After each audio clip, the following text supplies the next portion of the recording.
commentary D&D. Yeah. They said they would watch that. That's right. No, I think it would be hilarious. Also, we're live VOD viewers if you're checking out this VOD of Dungeon Boys. This is your extra minute or two of Dungeon Boys content that the podcast listeners do not get. So we're here tonight, and yes, D&D with commentators would be an absolute hoot to watch. I'm talking like golf commentators. Like, yeah. You get those soccer commentators in there, it might get a little bit too wild, you know? Yeah, you can't take away from the beauty of the game. Right, but a golf commentator is like, well, Jeremy, it looks like Olu is pulling out his staff of resurrection. The obvious play would be to resurrect his teammate, but we'll see if he has anything extra in store. The dice are in hand. They've fallen. Ah, it's 2. Unless Olu has some extreme modifiers, it looks like this will be a wasted attempt.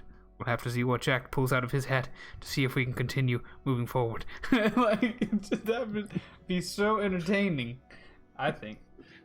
That's an excellent swing from the barbarian. Excellent swing. Oh. Look at that goblin's head fly. Could almost, yes, it just landed in the modifier. Too bad. Oh man, okay. Do you guys want to start? He's gonna have a tough time getting it out of there. He's gonna have a real tough time. He's just gonna. To anybody who's listening for this little short intro, we're sorry, and thank you. That's how this show starts. And you're welcome all the way around. Ooh, I almost made a mistake, boys. I almost made a mistake. I almost left those channel points active, and we're not going to do that tonight. Channel points, deactivate. Boop. Keith would have been our DM with a gas mask. Yeah. Sadly. A lot of people get that one confused. DM'd by Bane. Oh, that one, it says on the side in parentheses, it says, please don't redeem this when I'm wearing glasses. I literally cannot see because I can't wear the mask with glasses, and people still do it. Fellas, just as a little aside before we begin the game, now, what is your beverage of choice going around the table? Just in general? What what have you got tonight? I have like an 8-inch tall, 4-inch wide beer stein full of pink lemonade. Mommy. Nice. I got a can of Diet Coke and a double-sized Tervis tumbler of water for my throat. Okay. I've got a cup of water nearly to the brim, and I've got a cherry lime sparkling water for you. Mm-hmm. Okay. While that is all awesome, they all pale in comparison to what I have found. Dr. Pepper and cream soda. Ooh. Yeah. Ooh. They're pretty good. Did you mix the two together, or did you get the actual Dr. Pepper cream soda that they make? It is a Dr. Pepper cream soda, and I think I'm in love. Oh, yeah. I thought I gave you one of those. I'm nope, in never love heard of with it. the pepper. So these things are awesome. Before we get started, Shadow, welcome to the stream. Looks like we have Minoiti is here. They're drinking a mango limeade sparkling water. That sounds quite tasty. And Shadow is drinking jalapeno strawberry drink. So that does not sound delicious to me. But I mean, it could be. It could be. I don't like to drink. Sounds like rat and patootie, which does not sound delicious. Rat patootie. With the Ratatouille reference. Yes. All right. Yes, sir. Anyway, Minoiti is here. Sir. I believe it was Shadow that gifted you the sub. Real quick, if you're new to watching the streams, which I can tell that you are because you are here. Normally we don't have a whole lot of people up in this stream joint because we do post it on YouTube as well as it's on. There's a podcast version. This the portion you're at now though is the pre-game where only the YouTube viewers and the Twitch watchers get to experience. I will let you know, Chatterooniers, that I do not typically respond to chat a lot because we do record this for a podcast. I don't want to leave them out too much. I'll respond if you need me to, or if, of course, if something knocks me off my feet with humor. But for the night, if you'd like to just sit back, relax, and enjoy some D&D, do that with us. You can also find the podcast Into the Past, whether it be Curse of Strahd or our 48 episode season 1 of our kind of homebrew setting world. You can find that iTunes, Spotify, Google Podcasts, all the places that you get your podcast, more than likely. But without further ado, you guys ready to start this podcast? Go ahead. Yeah, and I was going to say, anybody watching or listening out there, if you see us doing something that's a little bit off the norm, let us know. Bryce made a discovery the other day. Strahd is apparently like a 4 to 6 player kind of game. So yeah, I'm trying to help him catch up as well. We learned that our party is very small for playing Curse of Strahd. And so I gave them 2 levels and am going to be tweaking some encounters and things. Sometimes we break the rules. Sometimes I break the rules to make things easier. The best thing about the DM's handbook or the DM guide or whatever, Dungeon Master's guide, is like the first sentence they say is, these are all good guidelines. Your goal is to have fun. So that's what we're going to do. Let's see. Yeah, enjoy your walk with Woody, Shadow, Minority. Thank you guys for being here, and we're going to start some D&D. I'm going to click the button now. Let's just begin. Hello, everyone. Welcome to another episode of Dungeons and Dragons, played by the Dungeon Boys, playing Curse of Strahd. We're in session 11. It's almost as if we don't do this every week. My name is Keith, and I'm your DM. Who's next? Am I next? Yeah, usually. Josh playing Reginald, your orc fighter. Go for it. I am Zenith playing Errol Durman, the Tabaxi rogue cleric. And I am Bryce, playing the Ranger, Shifter, wonderful Jericho Muldrinker. And always the one who steals his 15 minutes of fame with the introduction. can't just give it to us in 3 seconds like the rest of the polite people. Gotta stretch it out. Well, no, it is 3 seconds. It's just, the other 14 minutes and 57 seconds is all thunderous applause. Josh, I hate to be meta like this, but is there a way that you could like dial your input back a few hairs? I don't know if anybody. Yeah, a little bit too close. Is that better? Yeah. I don't know if anybody else is being surprised every time Josh speaks, but I'm like every time I'm kind of having to jump back. it's a little bit louder than I expect. No, you're good. I like that a lot. All right, so last week. Better. Does anybody want to recap us, or would you prefer I do it? You can do it. Okay, boss. Yeah, I think it's quicker if you just do the recap. Yep. Last week, you guys spoke with Davian Martikov. You finished up at Yester Hill. You grabbed the magical rock that is planted in the ground at the winery to produce the vineyard and to grow the vines, because the oppressive atmosphere just crushes all these plants normally. The magic stones are what are required to keep this winery and this vineyard growing. So you guys went, you had an encounter with the devil Strahd himself, but you were successful. You stole back the stone from the druids, took it back to Davian Martikov at the Wizard of Wine's winery, and you replanted. He took the stone back from you, replanted it. He was very happy. So happy, in fact, he revealed to you that he and his family are part of something called the Order of the Feather, which are a group of were-ravens who are diametrically opposed to the Devil Strahd. Their goal is to defeat him, to keep him from destroying this land that he has already successfully destroyed. But they are weak. They are not powerful enough. They're not doing a good job. They are not powerful enough to handle Master Strahd. But he revealed that to you and revealed that he would be willing to give you some help at some times. Did you guys do anything with your fortune at all last week? We talked about it and we're like, hey, this is definitely the dude. Right, so you guys determined that your fortune that said that you would find an old raven that had one fight left in him. You decided that was Davian Martikov because he was a were-raven.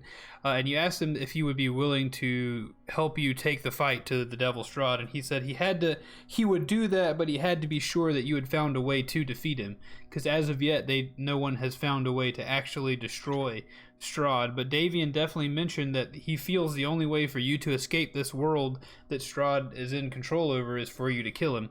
But he also mentioned that he wanted some help. He had one more stone that he wanted you to find for the winery. And I'll be honest, I'm kind of drawing a blank as to what he used to pressure you into doing that for him. I know there's money involved. Is there anything else? Zenos is getting the raven thing. Yes. Derman decided he would like to be a were-raven. And so makes it awkward. He's a cat. Very awkward for the cat.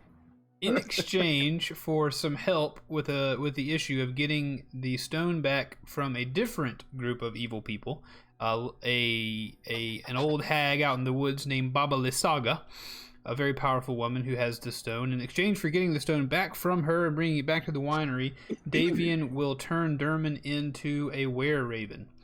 And possibly me. And possibly Jericho. So, and let's not forget the adventure. And definitely adventure. Yes, and Reginald is ready for adventure. And Davian, as a sort of insurance policy and an attempt to help you guys complete this task, he allowed his son Elvir, his youngest son, to accompany you to the ruined village of Berez. Hey, can you guys hear my aquarium? Is it like especially loud right now? Right now, I'm only hearing a little crinkle of plastic. I don't hear the aquarium now. That's the only. That's thing my plastic. Get up off my plastic. Enjoy your like plastic. A fan going, but other than that, no. Yeah. So that's about it. You guys are in the ruined village of Berez. You have sneaky killed one scarecrow. You have done some exploring. You have determined that there are 6 more scarecrows. And I made this rule that if you successfully stealth the one scarecrow, we went into combat. Using your surprise, you were able to dispatch the scarecrow silently. And using that mechanic, I decided if you can all get a successful stealth roll, you would be able to just take out the scarecrows if you all could successfully stealth up behind it. Sadly, on your second scarecrow, that was not the case. And you are, again, sadly, in combat. We are starting the episode with you in combat in the dark in the middle of a murky swamp. There is an evil, extremely powerful hag somewhere, and you guys are in the dark in the woods in the swamp, about to do battle with the scarecrow, which you have sadly alerted to your presence. Not all of us, right? Not all of you, no. Correct. I think I was the one who did the alerting. Yes, I believe you were. So currently, as it stands, Derman is 60 feet from the scarecrow. The scarecrow is the image that you've been seeing the whole time. Derman is 60 feet from the scarecrow. Jericho is right up behind the scarecrow. And let's see, I'm going to do my square here for combat. Boop. And I will tell you the size of one of my squares is that square in the corner. Nice. We will do a little scarecrow action. The scarecrow will be directly here in the middle. We're going to do a little Derman action. Derman will be green. Green. About, let's see. We'll call that 60 feet away.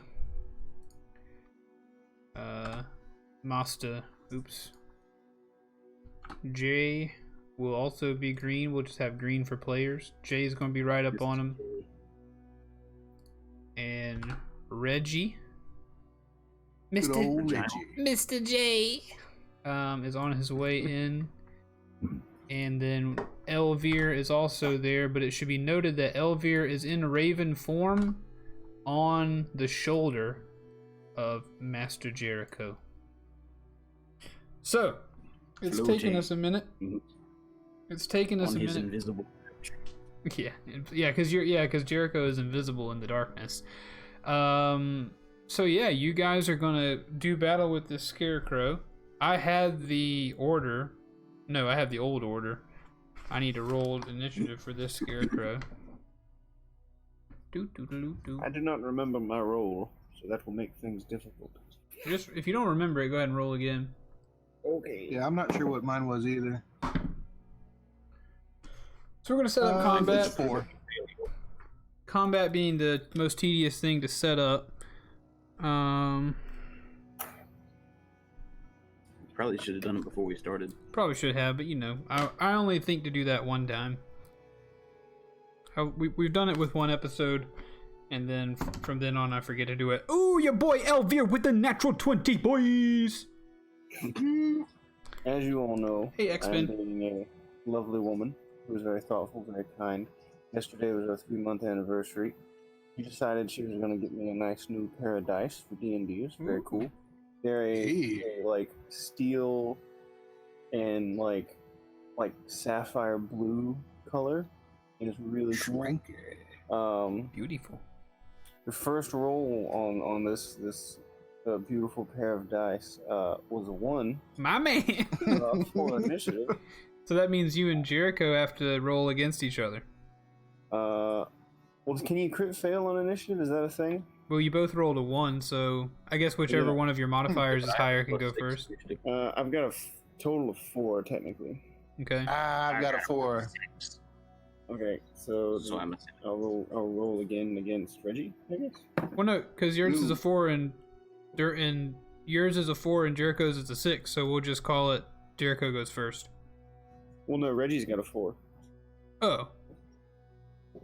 So you and Jericho both have 6?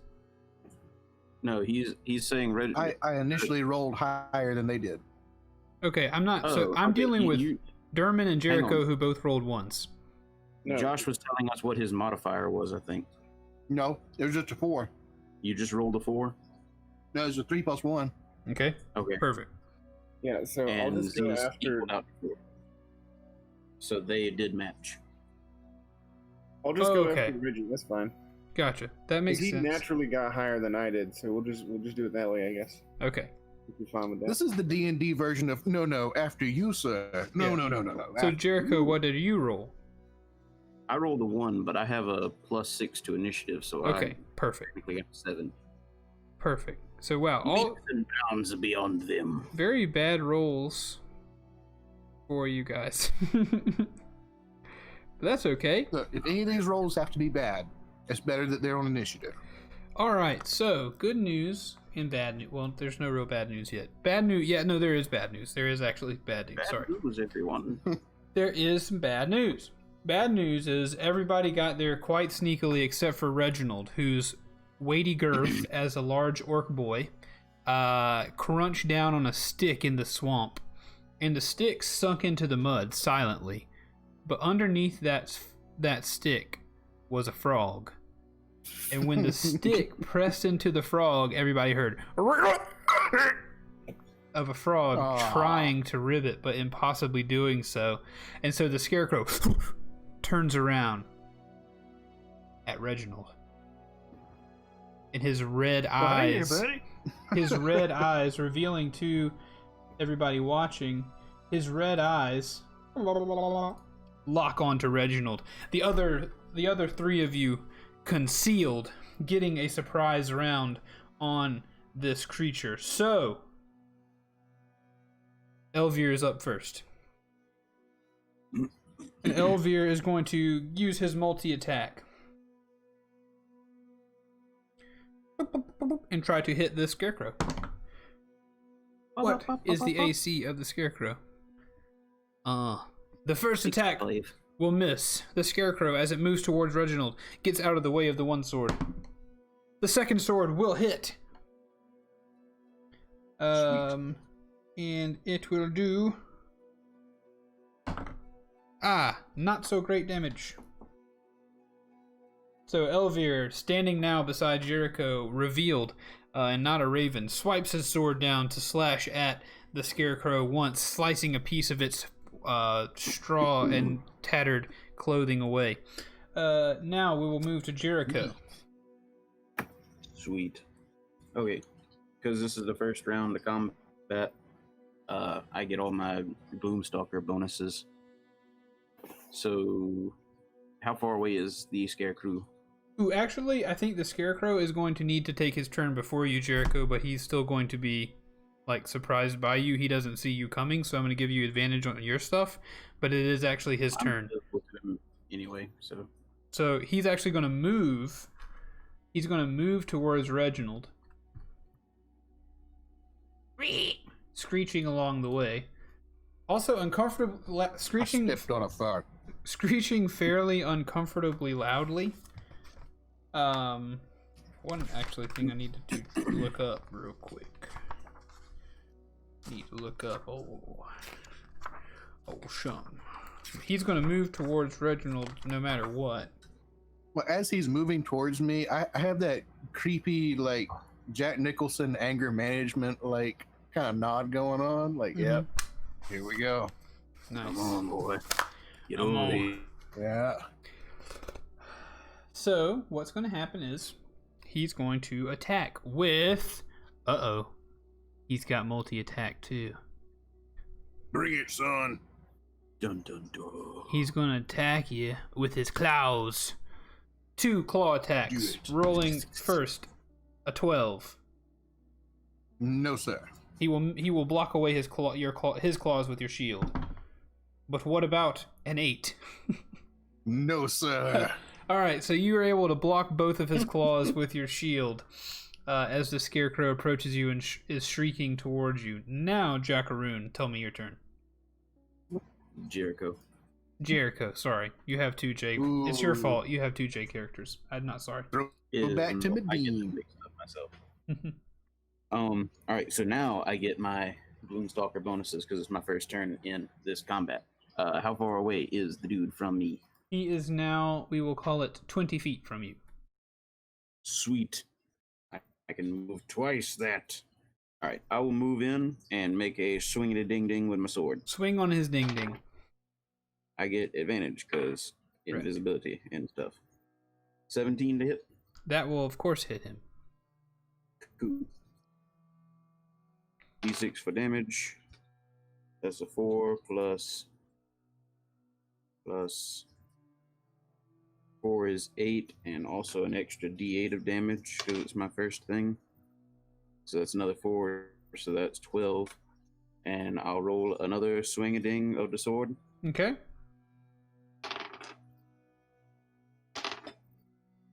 That's 12 to hit.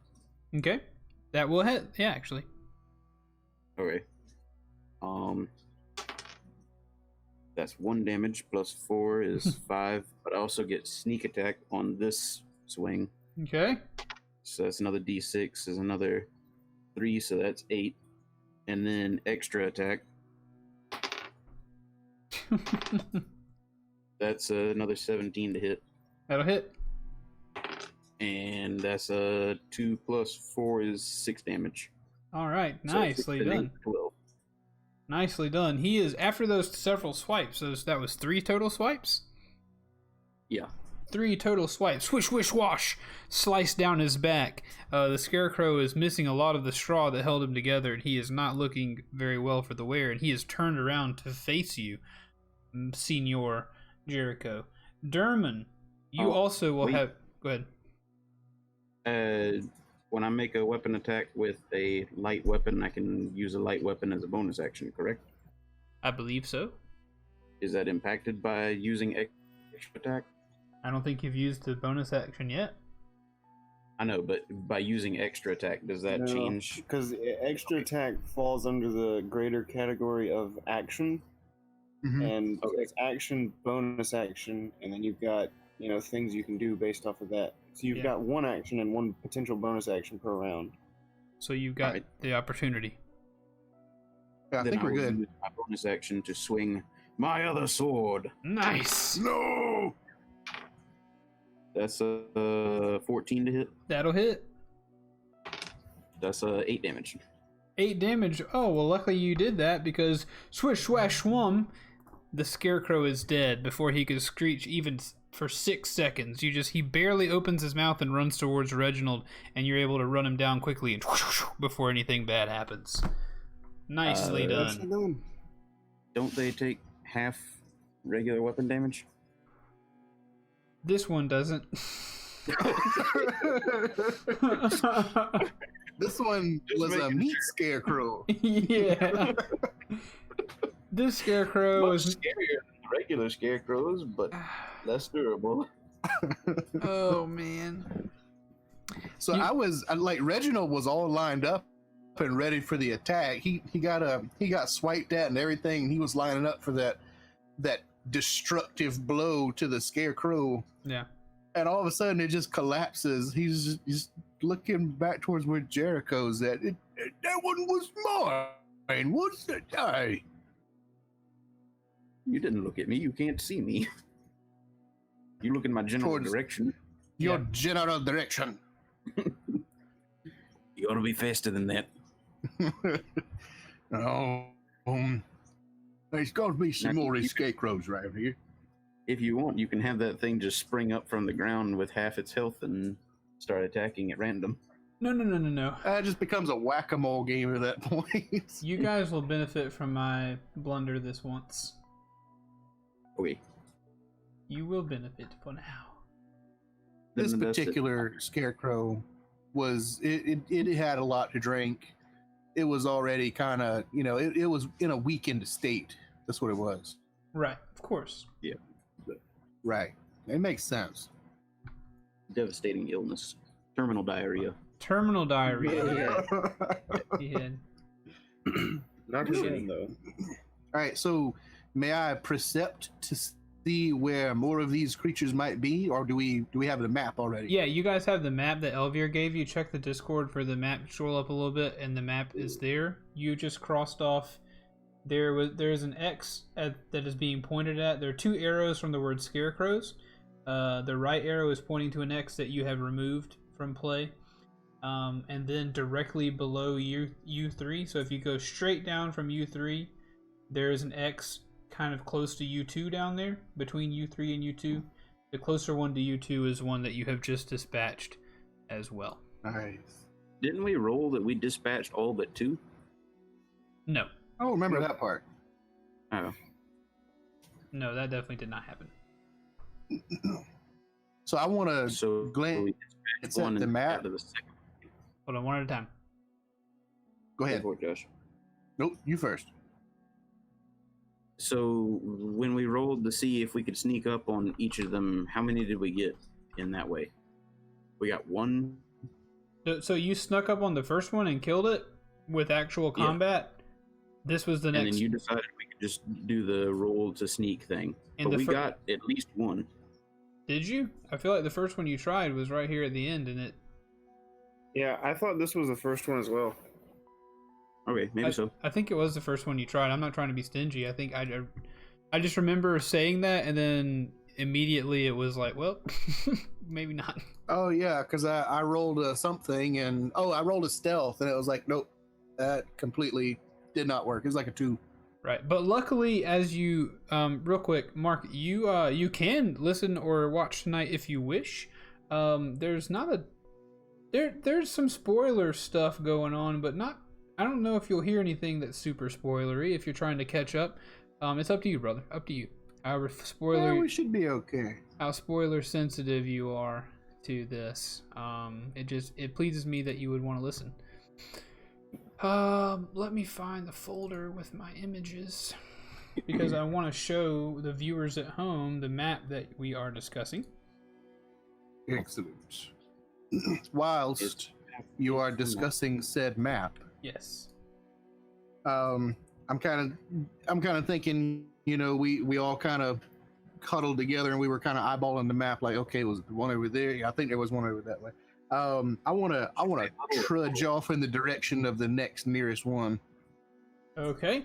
So if we're going to look at the map together, then there are multiple nearest ones. There's kind of, you're equidistant to some of them.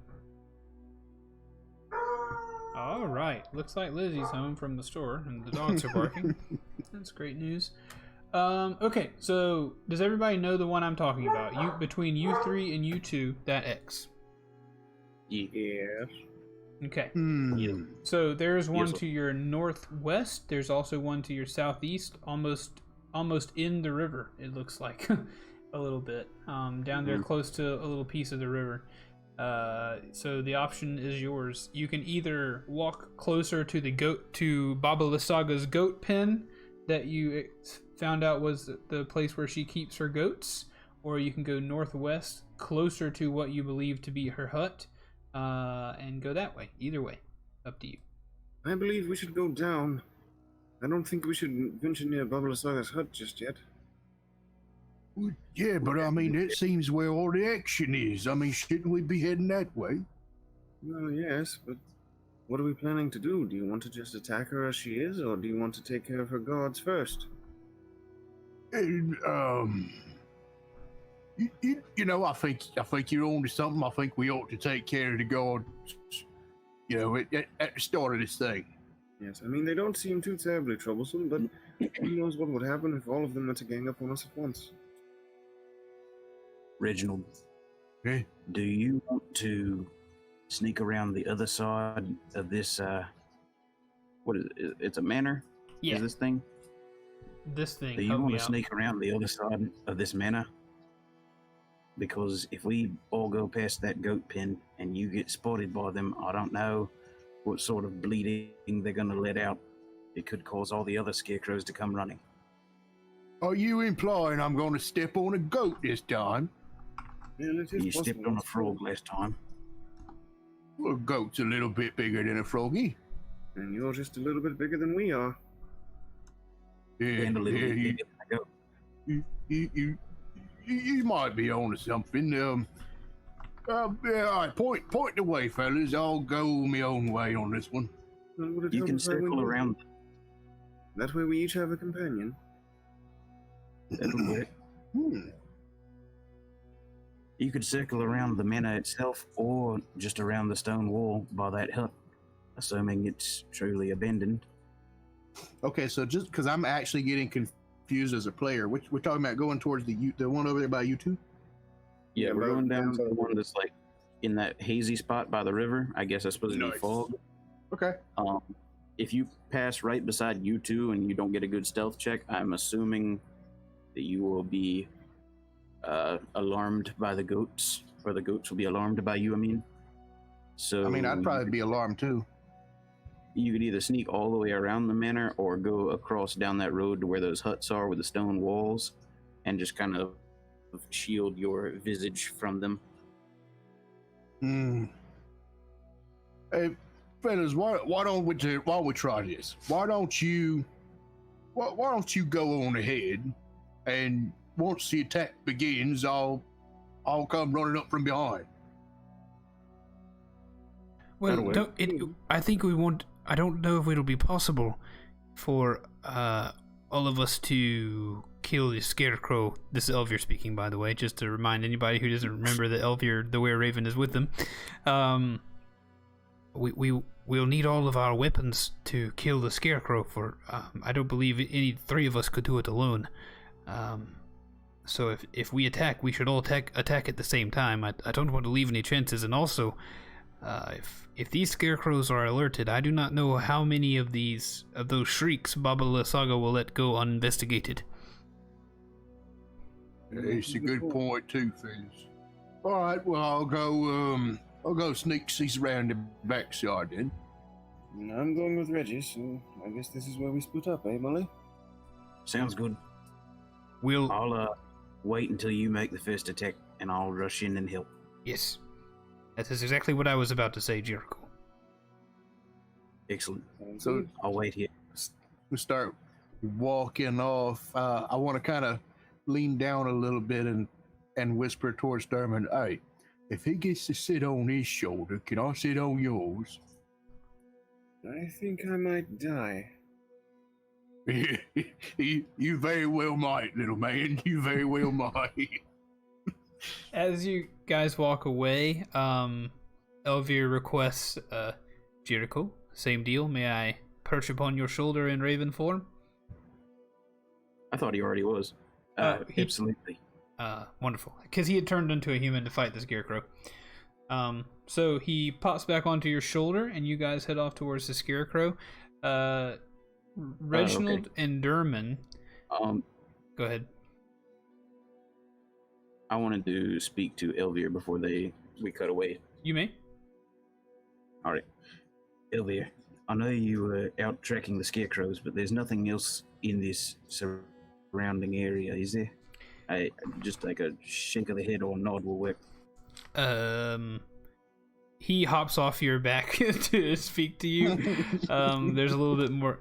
There's a little bit more nuance to it than that. I want to give you all the information I have. I flew over the manor. There is a garden in the rear of the manor that our compatriots will have to travel around. I cannot see inside the garden from the air, so I am unsure if there is anything lurking in there. Of course, we are in the swamp. We are in the ruined village of Berez.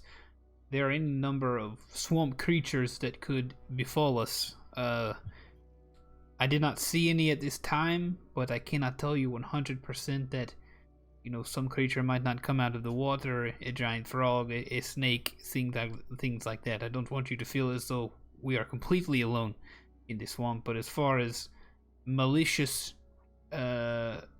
constructed creatures, servants of Babili Sagas, I believe the scarecrows were all I saw. Yeah, that's all well and good. I was just making sure there was no other creatures, obviously in her employ. Yes, there none that I can see. Besides the goats, of course. A simple caca would have done. After his goat comment, he hops back on your shoulder. All right, let's wait on the other two. Okay, so you guys are getting in position. I'll need a stealth roll from you, Jericho. I'll also need stealth rolls from Derman and Reginald, but because you guys are taking the long way around, I am going to give you guys advantage on you guys are taking a more concealed route, a slower route, so I'll give you advantage. I got an 18 on the sneaky. Good job. And a 5 on the second roll, so I'll go with the 18. Good idea. I got 2 19s. Impressive. All right, so you two are successful. Also, on the way over, is it possible for me to roll a perception? Of course. It's not. That's a 25. A 25. Wow, that's a really good roll. I can see the grass growing. My eyes. I just want to say that roll sounded really good. Ooh, I was at my friend's house yesterday, and we had steak there, and he said get a knife and cut all the steaks in half because they're all different kinds, and I wanted to try them. And I said, okay. So I went over to his knife block, and I took a knife out, and it made like the perfect like movie Foley art swing as it came out, and we both looked at the knife block and then looked at each other like, do you think it'll do it again? I could not replicate it, but it was a very good swing coming out. That's a beautiful. Those once in a lifetime things. That's a beautiful swing. So the only thing of note that you notice as you walk around this manor, that you see that this manor is super dilapidated. No one's lived here for a long time. It is a nasty old place. But it is quite the mansion. It's quite the manor. You can see that toward the south end of the village, which is now off to your left, lie the remains of a mansion built on higher ground. It has been reduced to piles of stone and rotting timber. Empty arched windows stare at you. South of the ruin, an untamed garden runs rampant, surrounded by broken walls that are no longer able to contain it. East of the ruin, which is back where you're actually headed, someone has erected a crude wooden fence, so that's you're coming back over to see the goat pen. So that's what you see. But the other thing you see is off to the east. If you'll look at that map, you as characters don't know anything about U5, but out there towards U5 on the map, way out to the west, not the east, way out to the west, you can... Elvir told us about it. Gotcha, yeah. So yeah, Elvir told you about a little something. What did he tell you was out there? I think Like it was a statue? statue or a monument. Yeah, he said something. he could see like Some kind of structure. the remains of some monument or statue out there at U5 to the west, long ways off from the village. And just through the fog, you can barely see the glint of just a little bit of what's left of a fence, an iron fence out there. The iron fence. But that's all you see on the way around. Jericho, what was your stealth roll? Unnatural 20. Nice. So you guys are successful. You guys all meet up and dispatch this scarecrow with ease. The scarecrow is it's just standing still. It's not in its animated form. It's just standing still, stuck to the ground, looking like a regular old scarecrow.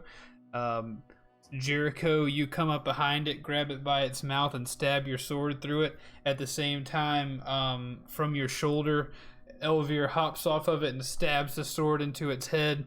Derman from 60 feet away looses an arrow that passes directly through the scarecrow's head as well. And then Reginald takes his mace and swipes both its legs just clean off its body from underneath. And all silently, the scarecrow is dead. Nice. So now I'm just holding the top half of a pierced Yes. scarecrow. We cut to our characters as you tip your sword down and the body of it falls off. Nice. It's like one of those really slow falls off the sword.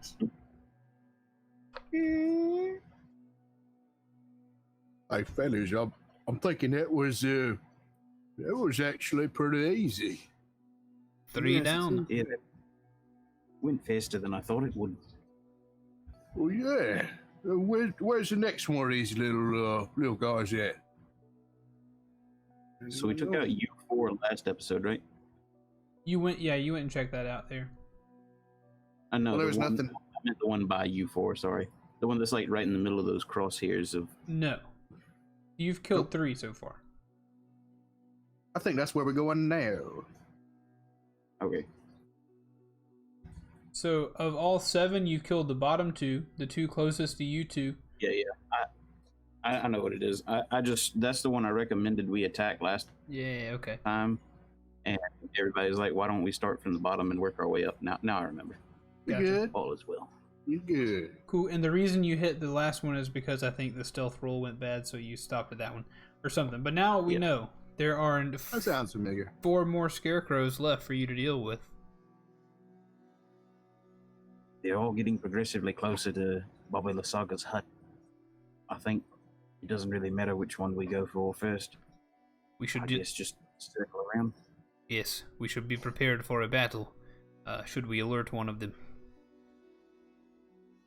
Oh, I think Jesus. we're getting pretty good at this, fellas. I think we should just head for the nearest one and, whack it till it ain't nothing no more. If you would all like to go between the huts, there's one that's a straight shot up between these 2. And then we can circle around and get the other 3 and we'll be behind the hut and approach from the back. I think that's the back of the hut, I don't know. Yeah, it is. I think you're right. Also, Yeah, I like this idea. Warren of hay. Do you think that statue is worth examining at any point? I'd like to examine it, but after we don't have enemies at the back. This is true. If you think it's something worth investigating now, I'm all for it. Oh no, It doesn't seem so. It doesn't seem so adventure-y to me. It seems like more reactions over here. Oh yes, that is true. Just a thought. I would like to see it before we leave, though. Definitely. Well, yeah. Now there's a trick to adventuring, Dermond. You got to take care of all the adventure in your vicinity, and then what's over there becomes the adventure. Damn. Oh, I'm sorry. real quick, thank you so much for the raid war. Thank you for raiding into the stream. From Hope Your Minecraft went well. Thank you as well, especially for your 11-month subscribing streak. Did not expect for 11 months to go by so quickly, but thank you so much for subbing for that long. I appreciate it, man. And hello, Cottage Hey, Cheese. something special for him for a year. Yeah. What is that? Maybe have a character of him in. Yeah. D&D, I'll just develop like I'll develop a time. bearded war character. Yeah, that'll be cool. Yeah. Anyway, yes, it sounds good. You guys headed that way now? Yes. For the scarecrow. All right, roll your stealth rolls, everybody. Moving through the village, headed up to try to murder Let's another do it. scarecrow. Unnatural 17. 20. 17. Unnatural 20, that'll do. And a 21. That'll do. You guys dispatch another scarecrow. You guys come creeping out of the village, staying low towards that low wall, each of you making not a sound as you pass through. A single raven floating on the shoulder of an invisible Jericho. And again, this time, Reginald comes directly down on the head with the with the mace squashing the creature's head. Derman again from a distance. Hello, Hale. Welcome to the stream. Coming from a distance, an arrow flying through the eyes of the creature just as the mace crushes the arrow down into the torso of the scarecrow. Elvir becomes a human just in time to match Jericho's swing at the upper thigh of the scarecrow, removing both its legs. Again, the scarecrow didn't stand a chance. The scarecrow is dead. Nice. It's I picture getting the this. hang of this. I picture this in like a 90s style heist movie format Yeah. where you see like the different blocks all on the screen at the same time, but they're depicting different events happening at different Yeah. times. I'm also picturing it like, as you guys are like deciding on the plan across the river. It is happening as you say it. Like first we'll go Yeah, here, then that's we'll what go I'm there. talking Yeah. But All right. there's also like German looking in the trunk of some guy's car, examining a bunch of crossbows, and then like there's like a real gangster handshake with the dude. Yeah. We'll take him. A trunk shot. Tarantino trunk shot. One day when this is all a sci-fi original movie playing at 3 a.m. in the morning, this is going to happen. We're going to all get together and watch this. Yep. My dream is to have a reason to do a Tarantino trunk shot, just a shot from the trunk of a car, one day.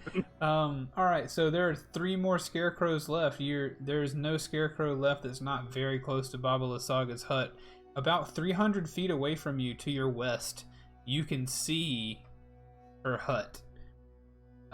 You can see the hut that Elvir showed you. I don't know if I showed this to you in the Discord, but this is essentially what you see. Probably from about this distance, 400 or 500 feet away. Oh my. And then for my viewers at home, this is what you see as well. Oh, that's not Yes. that's Gross. not right. The thing from the new Hellboy. Yeah. Right? There it is. Oh, I get it. This is like the chicken hut thing that Baba Yaga has. Yeah. Mhm. Nice. Do you know the Baba Yaga? Baba Yaga. Baba Yaga, Baba Lysaga, maybe. It's all the Yaga Baba Lava Lava Jungles. All right. Yep, we're back to it. Okay, let's do the stealth rolls. You guys, I guess, are going for the far north one. Yes. That's what I was indicating when I Yeah. mentioned it. Gotcha. Perfect. All right, for the far north one, go ahead and roll your stealth rolls. We'll see how successful you are. 16. 22. What was Derman's? 13. Yep, you all are successful again. Another scarecrow goes down. You guys, this time, just you confidently come almost as fast as you can sprint silently through the forest, and all of you are almost matching speed with Derman's arrow as it flies, colliding directly into the chest of the scarecrow. The other the 2 of you sprinting, slash into it, anime slide on your knees, slash through it in half style as Elvir flies up into the air, turns into a human, and superhero lands with his sword down through the top of its head into its chest as you all fall silently to the ground on this dead scarecrow. Love it. The next one needs to be like drawn and quartered. Okay. Oh yeah, I've got a description for you Okay. already. Okay, so you guys are headed for the next one? Yeah, the one Yeah, below. we're going to the one between U1 and U4. Yeah. Alright, roll your stealth Okay. rolls. 14. Success, Mine yeah. landed in a hole on my desk. Roll again. 25. Okay. 17. Okay. You all are successful again. This time Derman has decided it's too easy. He wants to get up close to the action. So the four of you run up. Elvir becomes he hops off of Jericho's shoulder and stands next to the scarecrow. All of you stand to either side of it. Reginald and Jericho each grab a leg at the top of the thigh. Derman and Elvir both grab an arm at the elbow. They turn the arms over their shoulders and crack down on them, removing the arms from the torso of the scarecrow as Jericho and Reginald stand up, ripping the legs off of it, and it falls. Its torso, falling dead and separated from its limbs, falls to the ground.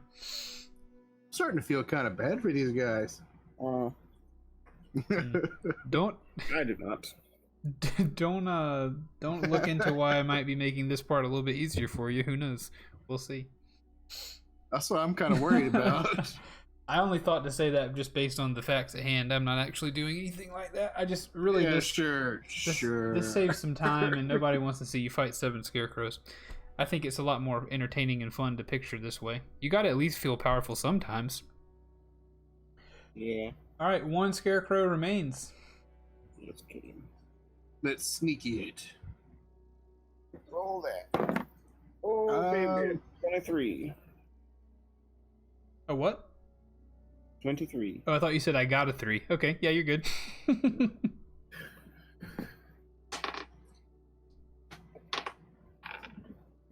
That's 21. That'll do it. Reginald? Nope. It didn't work this time, boys. That's a 7.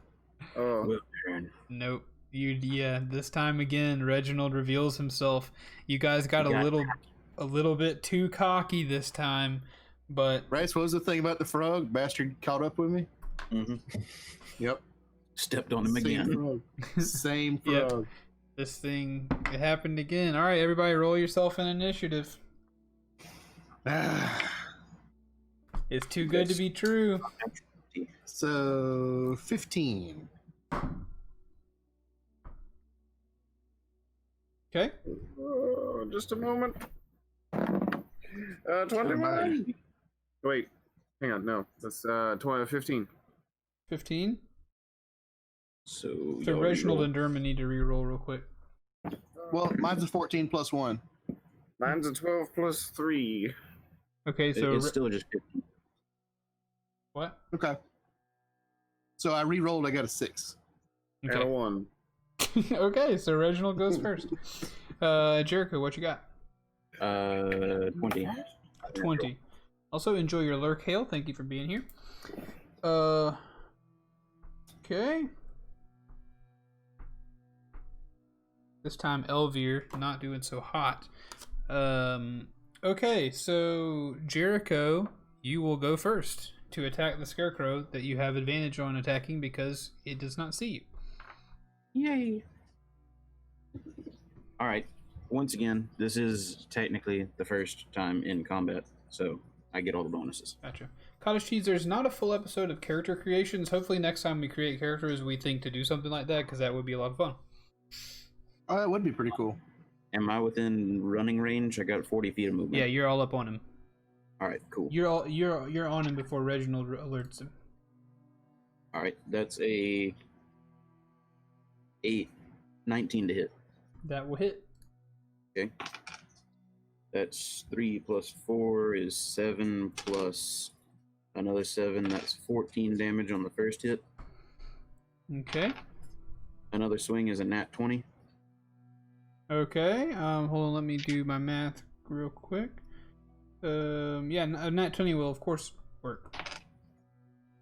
That's 7 plus 4 is 11 times 2 is 22 damage on the second hit. All right. He's not looking as good as he was when you started, for sure. Excellent. And now extra attack. That's unnatural 20. Wonderful. Look at these rolls. That's a 1 plus 4 is 5 damage. And then bonus action, offhand. Ooh, I don't think that's gonna hit. The highest I rolled was a 11. Okay. Wait. That was your damage, your attack roll? Yeah. Yeah, that'll still hit. Oh, okay, cool. That's an excellent multi-attack from Jericho. Mm-hmm. Mm-hmm. Quite nice. That's 8. He seems to 8 be damage? rogue skills to good work. Oh, indeed, Yeah. indeed. All right, you did a butt ton of damage on him, but all your slashing is not enough to kill him. He is going to take this opportunity to again rush at Reginald, who has revealed himself to attack. Cottage Cheese says getting to know your characters is the best part. If you guys help me remember, we definitely talked about character origins at the first episode, right? It was pretty brief, but yeah. Yeah. So if you want to get to know the characters a little bit better, And we've kind of revealed stuff along and along too. We yeah, haven't done it so much since we got into, since we met Irina Mhm. and did her transporting and all that. But when it was just us, we were kind of conversing more to each other rather than other characters. yeah. So Yeah, first, I'd say like the first 3 episodes is going to be where you need to look. Mm-hmm. Oh, all right. So he's going to attack you. This time, he's going to do a little thing called. Hold on. He's going to hold on. He's going to do some little thing called terrifying glare. The scarecrow is going to target you, Reginald, and Okay. he's going to glare at you. I need you to All right. roll a wisdom saving throw. Oh, God. That is a 2, boys. Oh, Like a whole 2. that's not good. So if you fail your saving throw, you are magically frightened until the end of the scarecrow's next turn. The frightened target is paralyzed. You have been paralyzed. Not like physically paralyzed, like I fall over in the ground, but like I just can't move or take any actions. Let's investigate the condition of paralyzed. I think it's the first time any of us have been paralyzed in in our campaigns. Yep. No. You guys were paralyzed by the spiders at the very beginning, weren't you? That was this one. That was the other one. Yeah, I just meant out of both. Yeah. All right, a paralyzed creature is incapacitated and can't move or speak. The creature automatically fails strength and dexterity saving throws. Attack rolls against the creature have advantage. Any attack that hits the creature is a critical hit if the attacker is within 5 feet. Oh, bother. So yeah, you fell down. You're paralyzed, or I think you're like petrified, or not petrified. You're just stuck standing there. You cannot move. Right. You're In the eyes of the scarecrow, I saw that first wolf who attacked me all Yep. those episodes ago. in the eyes of the scarecrow. The unsuspectant big bro had better know the truth of all that fright. Y'all, Walker Texas Ranger, you don't know? It's been like 20 years ago. Walker Texas Ranger should always at least be watched at least once per year. Chuck Norris probably doesn't Series, remember all that. the way through. Yeah, he probably doesn't. So anyway, that's the end of the Scarecrow's turn. It didn't move or anything. It's right there near you. Derman, did you stop 60 feet away? Yeah, same old, same old. Okay. Reginald, you are paralyzed. You can do nothing, so I'm going to skip your turn. Neat. So Derman, your turn. I'm gonna do that dang old Toll the Dead, so he's gonna need to make a wisdom saving throw. Advantage you have. Well, I guess, do I have disadvantage because you're surprising him? It's not- If you want to do that, that'd be cool. It's not really a physical attack, so I don't know.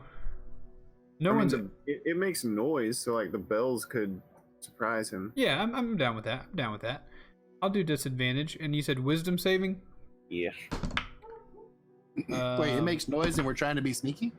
Well, only he can hear it. Yeah, in his Then- head. Oh, okay. Thing. He I got rolled you. an 8. He doesn't save. Nice. So he's gonna take 2d12 damage. Oh, baby. That's a 9. That's a 9. All right. So That's the 18 necrotic damage. creature got told right to dead. Wait, how many? 18 necrotic damage. Yeah.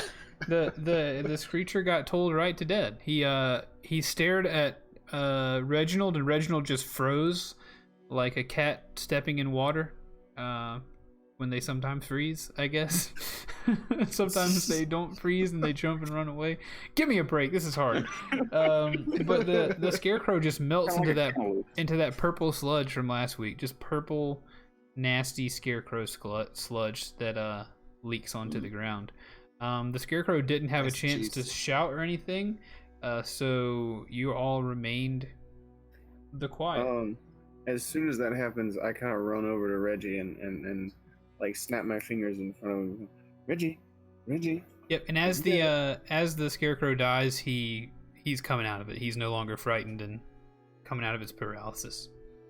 All right, I'm unparalleted. Mm-hmm. Hey, so sorry, I thought I seen something there for a second. I'm okay. I'm all right. Well, just as long as you're fine. I'm trying to like shake it off, like it's nothing. It's nothing. I have to go do two things really quick. I've got to put my food in the fridge because I forgot it's been sitting on the stovetop for a while, and I got to pee. So, Derman will follow along with the plan for like 3 minutes. Okay. It's gonna be a sing along. Elvir hops off of Jericho's shoulder and becomes his human form again, and awaits any sort of conversation that might occur. That was the last scarecrow? So That was the last scarecrow. There's no more. Alright, cool. okay, thank goodness for that. Alright, I know Derman said that he wants to go check out the statue. Should we do that now before we disturb the hag? It shouldn't take too long for us to do. I don't You quite think, like the look of that hut she's got. Like I said, I'm kind of wondering, is there maybe something we can find over there might be of benefit to this upcoming scuffle? My thoughts exactly. and like I said, the hut she is in, there's something strange about it. There is something strange about it indeed. Yeah, I've been thinking about that for a minute, and I would like to roll a perception since we're just like 300 feet away. Go for it. I'm from sorry. it, right? I'm sorry you've been missing at Cottage Cheese. We're happy to have you anytime for the D&D. Like I said, there are at the very beginning we have a podcast with a 48 episode season 1, and 3 episodes into season 2 we started doing Quarantine Curse of Strahd. But there's probably 60 episodes of us playing D&D on the podcast if you take into account all the one shots and different things we did. We played one with our dad, which was really fun. We need to get back to that one. That would be, I had some good stuff planned for you there. We had a one shot with John, and he was in season 2 for a short time. Mm-hmm. And he'll return. Our 13-year-old younger brother will also return for season 2. So yeah, good stuff. Anyway, roll that beautiful bean footage. Hey, that's my line. I Get know. it back. Sorry. That is the grand and august. Ooh. 2 plus 6 is 8. You can't see anything special about that hut. It just looks odd. Great. Yeah, I don't like the look of that hut. He said, Can I? Now that he said that, can I like hand over the mighty brow and like lean in by like a good foot and see if I get a good look at it? of course, take a try. All right. Elvir's For me. It's a 4. Oh gosh. It's a 4, like a whole 4. You two as well cannot see anything. It just looks like a weird, grimy swamp hut on a big old stump. We high five and start walking towards the. Oh, sorry. My apologies. You're fired. It says, why is it still going? You will not get. No. You will not get a share of any of the bits we receive playing D&D via Twitch, ever. You're fired, Bryce. I'm Reginald and I high five and walk off towards you 5. kidding. Okay. Yep. Derman Looks also like just a regular creepy hut. we'll populate a simulated conversation with Derman as well, where he agrees to go. Elvir says, "Yes, I saw the thing from overhead, but I'm not sure if there is anything there that will help us. But it never hurts to do a check." Okay. To the investigation. So, with nothing to block your way going that way, you guys wander again through the dark swamp, passing by the manor on your left, which looks certainly unpopulated, but still like a huge, large house. And the church on your right, you pass in between the two of them, and about 500 to 600 feet away from town, kind of off where you've left the city limits, it feels like, you come across the following. Wait, is Derman here? Yes. Hidden by the fog and elevated a few feet above the surrounding marsh is a raised plot of land, barely 10 feet on a side, enclosed by a disintegrating iron fence. In the center of the plot is a life-size stone monument carved in the likeness of a kneeling peasant girl clutching a rose. Although her features are gray and weather-worn, she bears a striking resemblance to Irina Kolyana. Carved into the monument's base is an epitaph that you can't read from the fence. Huh. I want to climb over that fence. All right, you successfully climb over the iron fence. I'm gonna walk through the hole in the fence he just made. Nice, you successfully do that. All right, so can I see if I can read the thing a little bit better? Yeah, you have to wipe it off a little bit. You have to wipe some swamp mud and moss away from it. But what the epitaph reads is the following. It says, "Marina, taken by the mists." Mists. Yeah. Marina, taken by the mists. So, is it like, are you putting like special emphasis on the end there? No, I'm trying to figure out how to say the word mist plurally without making it sound like I can't. Gotcha. Yeah, so Marina, taken by the MISTS. That'll work. All right. But this statue bears a striking resemblance to Irina Kolyana. Okay. I want to investigate that statue. Okay, investigate. Yeah, it seems a bit familiar. Yeah, it looks just like the princess. Right. I rolled a 10 to investigate. Okay. What did Zini roll? I rolled a 1. Okay. Ooh. You do not, neither of you find anything particularly interesting about the statue. It seems as though a 14, as well as Jericho, there you don't see anything particularly interesting with the statue. Reginald, as you kind of fiddle with it a little bit, you can tell that it's a little bit shaky. You might be able to push it over, you think.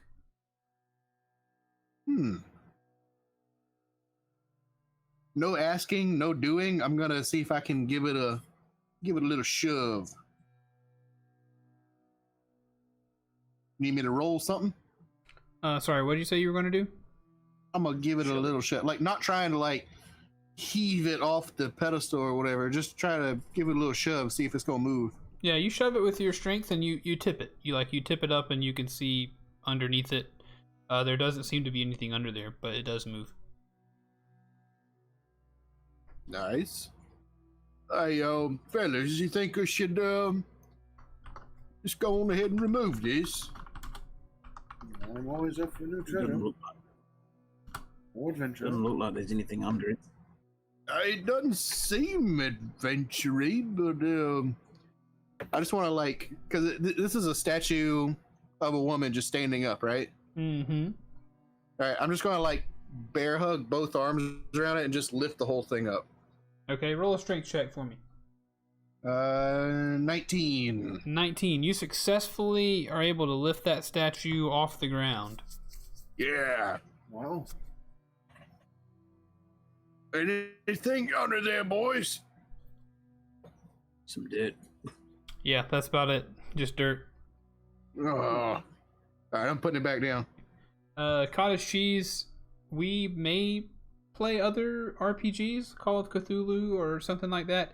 But right now we're pretty married to D&D, and if something happens and we're able to play D&D professionally somehow, having all of our time to play more games, we'll definitely try other things. But right now we barely have the 3 hours a week to play this, so we're working through it slowly, but enjoying our time.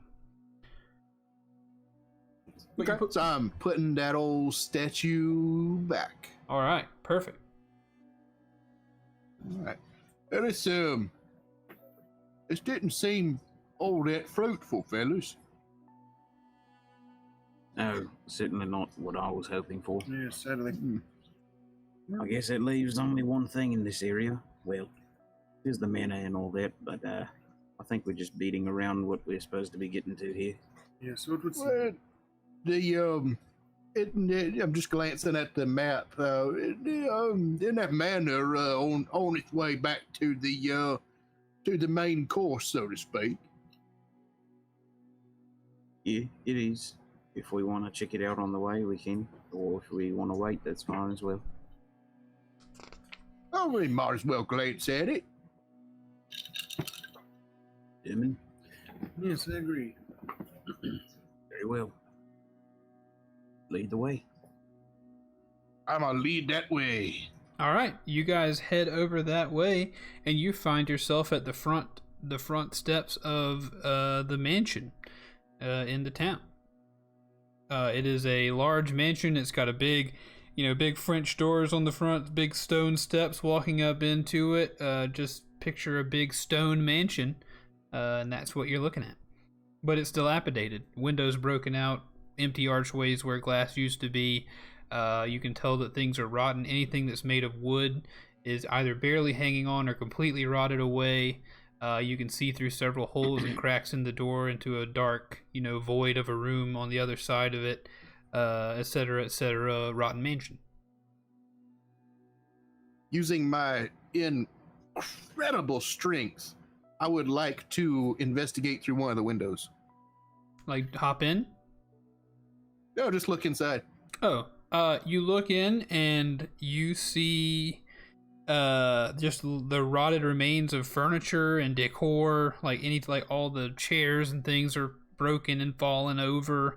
All the metal is rusty. You're seeing into the big main kind of open room in the middle of this mansion as you look through the window.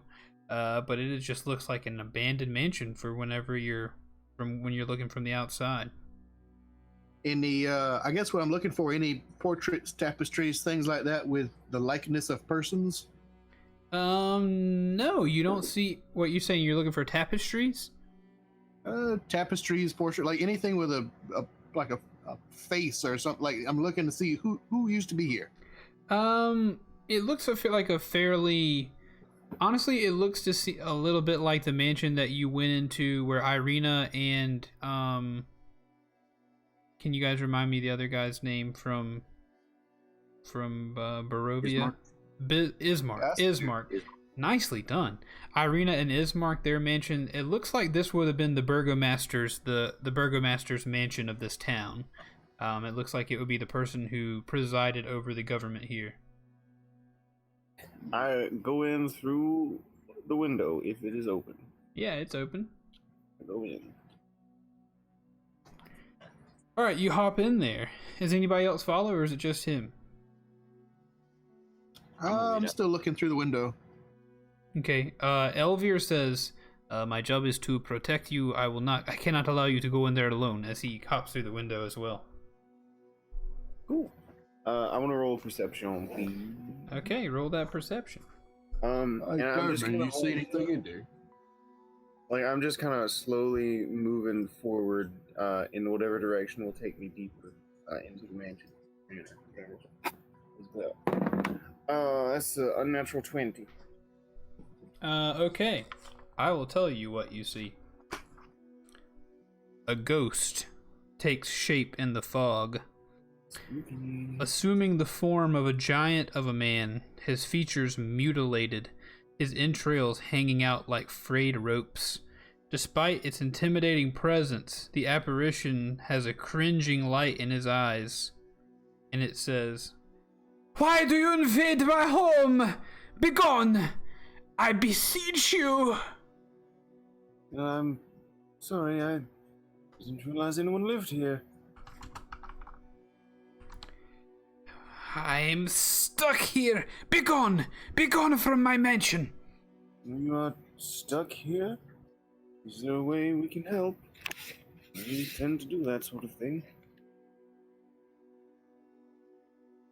No, there is no way you can help. I am here for my own sins.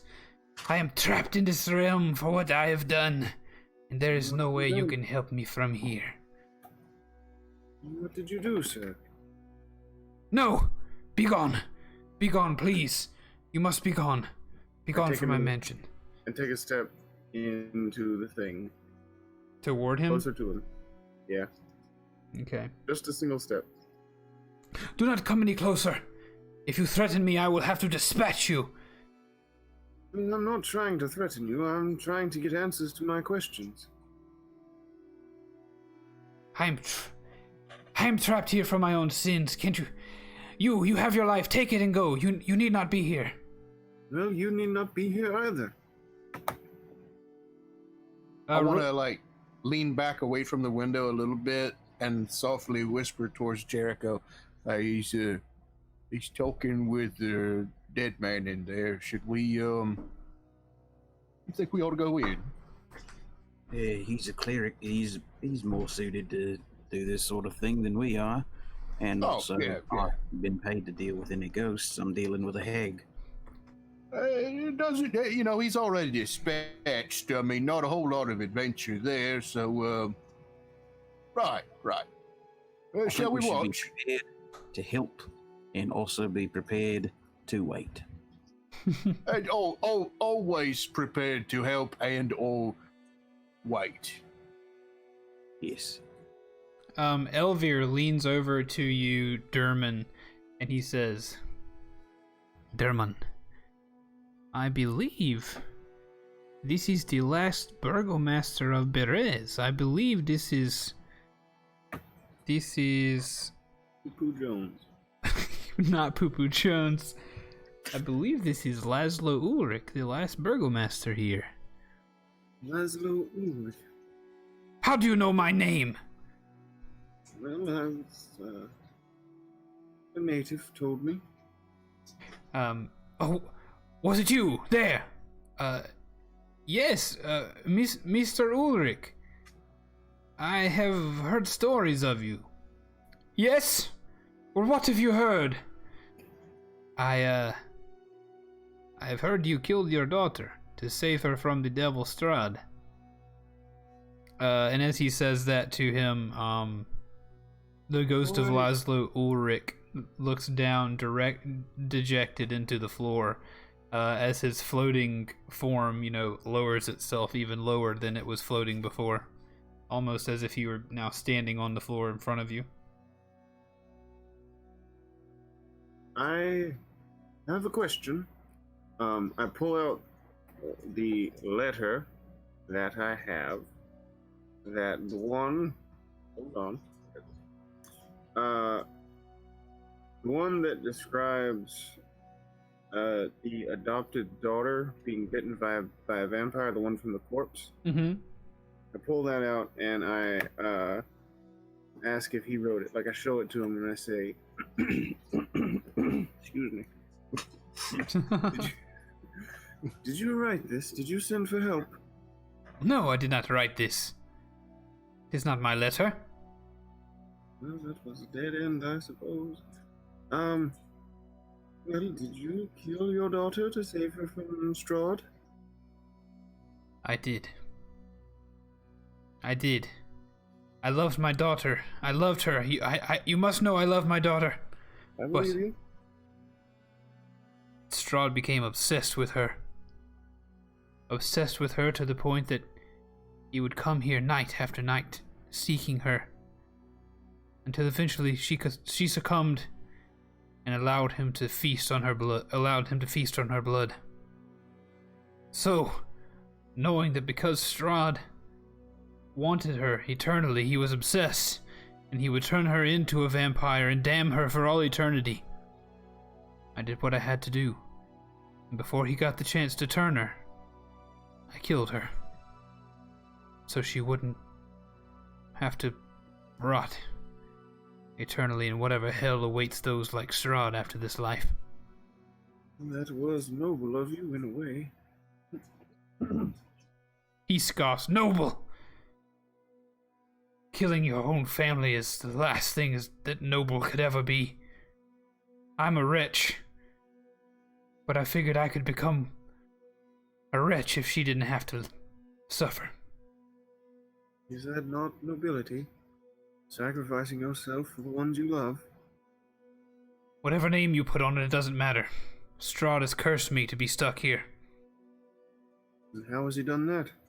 I don't know. I don't know how he's done it, but I know his anger was innumerable, unmatched. I don't know how he's done it, but I'm stuck here. That is unfortunate. Truly, truly unfortunate. He's cursed. He's cursed me to never find rest. I don't know if there's anything that could bring me such rest. I don't know that what I did was able to save Marina. I know she's dead, but her spirit. Who knows where her spirit could be? Well, we can hope at peace. You have no idea anything that Strahd could have done to curse you here. No burial ground or anything. It's nothing tying you to this place. I'm overcome with this fear of what has become of Marina's spirit. And I know that Strahd knows. If I were just to know that she were safe, if I were just to know that her spirit was not damned eternally, that it was not destroyed or something like that, then maybe I could find rest. And how could I do that? I don't know. Can we hear what's going on? If you listen closely, I guess. I don't know how closely you're listening. I'm We're going both back at to the the window. window. Reginald, Yeah. I think, is hearing all of this. But Jericho, you seem to be pretty dissatisfied with it happening, so I feel like you're probably just tuned out until whatever you want to do is starting up again, right? Well, we were by the window waiting to see if there was anything that needed assisting. If you're right by the window, then yeah, you're hearing this. All right. Then I want to speak to Reginald. Hey, Reginald, wasn't Marina the name on that statue we found? Yeah, I believe you're right. Oh, do you suppose she's the one he's talking about? I assume so. It's a statue right outside his house. But it didn't look like... it looked like the princess. It looked like Irina. The Well, names are very similar. might be on to something, and if the two was so similar looking and similar of name, and he couldn't have this one, then maybe that's why he's going after our Irina back in town. Let's see if Demon mentions anything about it. Maybe we should bring it up. Right, I think you might be on to something here. Yeah, let's let Demon have his moment. He seems to be on a certain track. Well, yeah, what's he saying now? Good cutback. Tune in next week.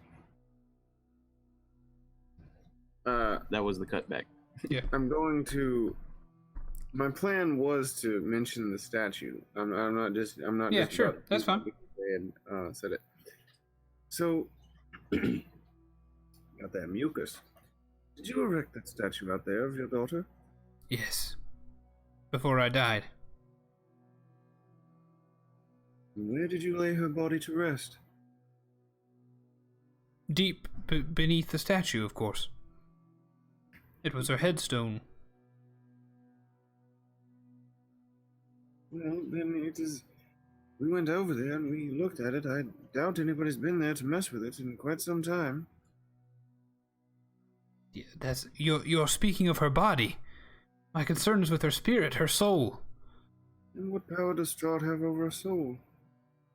That I do not know. I should hope none. What would appease you? I've told you once, and if What I were to know that my daughter's soul were safe, that I was successful in keeping her from being destroyed by the devil Strahd, then maybe, just maybe, I could find some rest. And how could I do that? I have no way to speak with the dead. I don't know either. He's beginning to get angry. You have your life. Take it and go. You cannot help me. Well, you could help yourself. If you decide to cross over, you could see for yourself whether she's there or not. When you find out, when you die, you'll find out that it doesn't quite work like that. It's not all about where you choose to go. I'm stuck here. Peace isn't something I can make for myself. To each their own. Yeah, I'm gonna leave. All right, he as you go to leave, like he turns around and begins to fade back into the void of this building in the darkness, and you can hear him weeping as he fades away. Oh.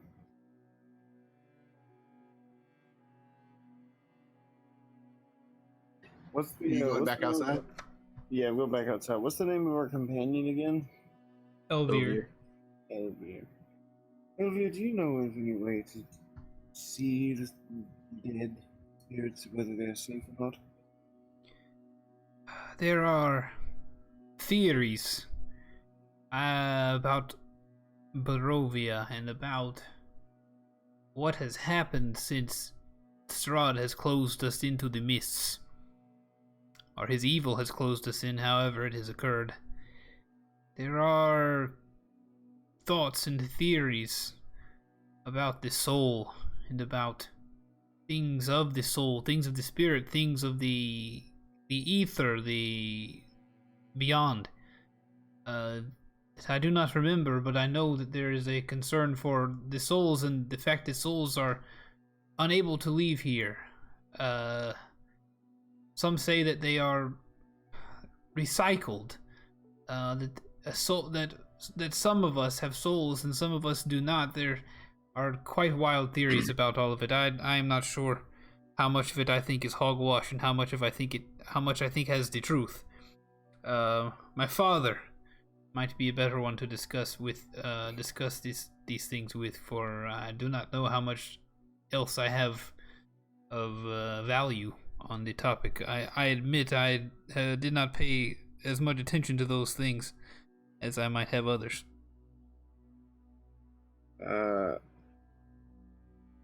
German sighs and then goes back in one more time. Okay, other characters, how do you guys feel about this? Or do you do anything? Excuse me, not how do you feel? No, don't do anything. Okay.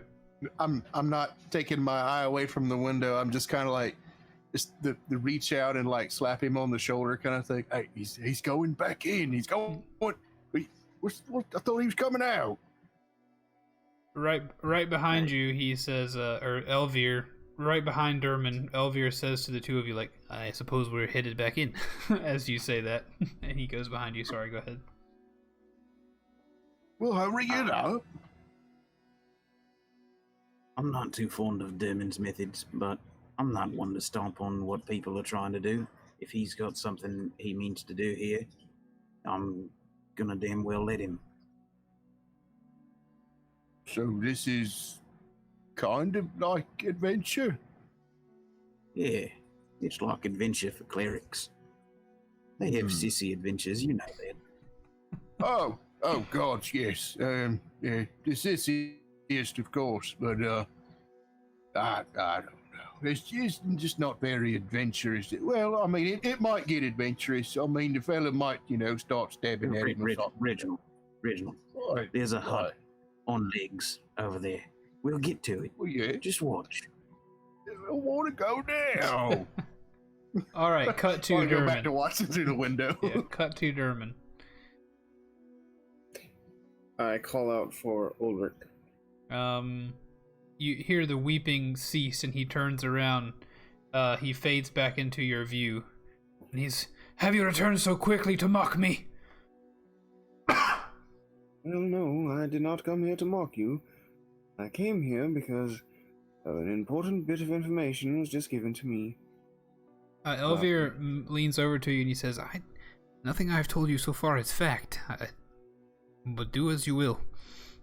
No fact or not, what you say and what Reginald say make a fine mess of a stew. Ulrich, your daughter, Marina, bears a striking resemblance to a friend of mine named Irina. If you believe here, as Elvir does, I'm sorry, I'm terrible with names, then perhaps her soul was recycled into Irina. Recycled her soul into another girl's body, into another person? Well, perhaps. Perhaps not. Either way, she looks near identical to your daughter. Suppose it's not out of the question. Could you bring her here? No. I can assure you I can have no peace unless I see this girl you speak of. Well, then you are doomed for an eternity. I will not risk her life by bringing her here. Then truly you have doomed me. Well, no. Let's not forget our own actions in this. I came here trying to help you, and I've helped you, attempted to help you twice now. You refuse to accept it, whether you are bound by some magics or not. Either way, I think your daughter's soul is fine. But if you do not wish for freedom, I will not endanger Irina's life just to get you free. Well, if you should have pity on this old ghost, bring her to me. If not, I'll be here, should you need me for anything else. He turns around and fades back away. Perhaps once we kill Strahd, and we'll be back for you. And then I leave. Nice. From the window, you can hear Reginald softly say, "You still got the goats." Elvir leans over to you and says, "You gave it your best shot. I don't know if there was any convincing him." Yes, well, some people are stubborn. I do feel bad for them, though. I wish I could help, honestly, but we must each take care of our own at one point or another. Cool. Elvir flops out of the window. I'm clearing the way out of the window. Alright. Cool. Okay, the party's back together. Elvir. One moment. Yeah. Elvir, what did you say that man's name was? His name, it is Laszlo Ulrich. Oh, the Burgomaster of Berez. Yes, correct. Thank you. I'll make note of it. Wonderful. All right. What now? We have cleared the scarecrows away. None of you have stumbled across a shiny green magic stone that would help us grow our vines at the vineyard and bring my family back their wealth and livelihood? I bring 7 magic green shiny stones out of my pocket. Man. I mean, you can look at them, but no. A field of some sort near the church, but I feel like if she's taking it, then she probably has some use for it on a more personal level. My keen raven eyes saw no glow from overhead. I have to imagine if the stone is anywhere, the hag has it with her. Well,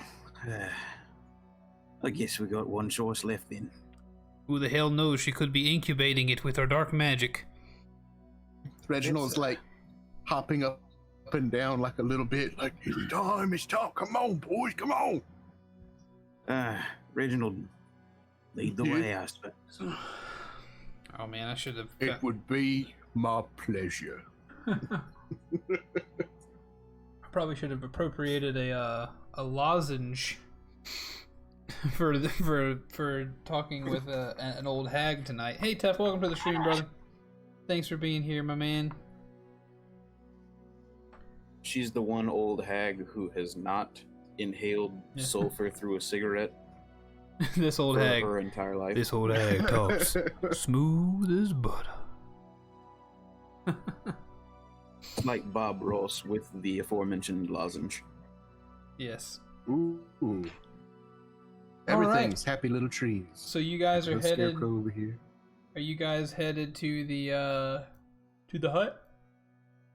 I'm definitely headed that way. Okay. I got the shield. I got my cool spear that a god gave to me. I'm pretty sure it's a god, but you know, I got a cool spear. Right. All right. I put a picture up of the hut for our stream viewers. And again, I appreciate all you stream viewers. Thank you for being here. If you are here, you guys get a little bit extra that the podcast folks don't get, in that you get to hear us hang out before and after the stream just a little bit. But you guys head over to the hut. Let's go visit the hut. What do you say? Let's do it. Someone has built a ramshackle wooden hut on the stump of what was once an enormous tree. The rotting roots of the stump thrust up from the mire like the legs of a gigantic spider. An open doorway is visible on one side of the hut, beneath which floats the upside-down, hollowed-out skull of a giant. Ooh. Flanking the hut's doorway are two iron cages that dangle like hideous ornaments from the eaves. Scores of ravens are trapped in each one. They squawk and flutter their wings excitedly as you approach. Huh. You boys want to maybe look for a back door of this thing. I'm not really seeing any kind of quiet approach options here. Before you answer into that, anybody, you guys, I'm assuming you guys came from the west where you were at the mansion, so you got a pretty good look at every side of it. It does not look like there was any other door but the front door that I'm describing to you. Hey, Elvia, that's none of your ilk in those cages, is it? I know this has been an enemy of your family for quite some time now. We are not missing. Of course, we do not have the most effective means of communication with one another, but I do not know off the top of my head of us missing any fellow were-ravens. But we do know that Babili Saga is an enemy to our order. They could be other people, or they could just be ravens, knowing that they are helpers to us. If you think they should be freed, then we can do that. But I don't know if they are subservient to the witch or not. So perhaps we should wait until after we have dealt with the hag. Like I said before, I'm here to follow your orders. My best guess is I have no bloody clue whether she has turned them to be servants of her own, what they are for. And if we want to go in there quietly, they may reveal our position. Very well. Oh, this is a fine mess. I appreciate your candor on the subject, though. You're welcome. The hut itself, it looks like it would like move around. It's not moving around, right? Correct. It is not moving currently, but it looks like there. The only thing that Elvir says is it looks fishy. Something looks fishy about it. Yeah. Oh, right.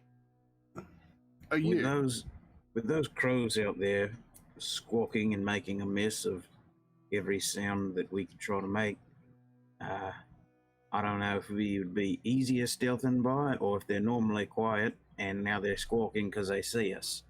So I'm going to leave this one up to you. Do you want to stealth in, or do we want to go in there swords ablazing? Real quick to inform this decision, the hut is not that large. from where you are now, looking at it fairly close by, you can tell it is about 15 feet by 15 feet. It is not very big. Okay. All right.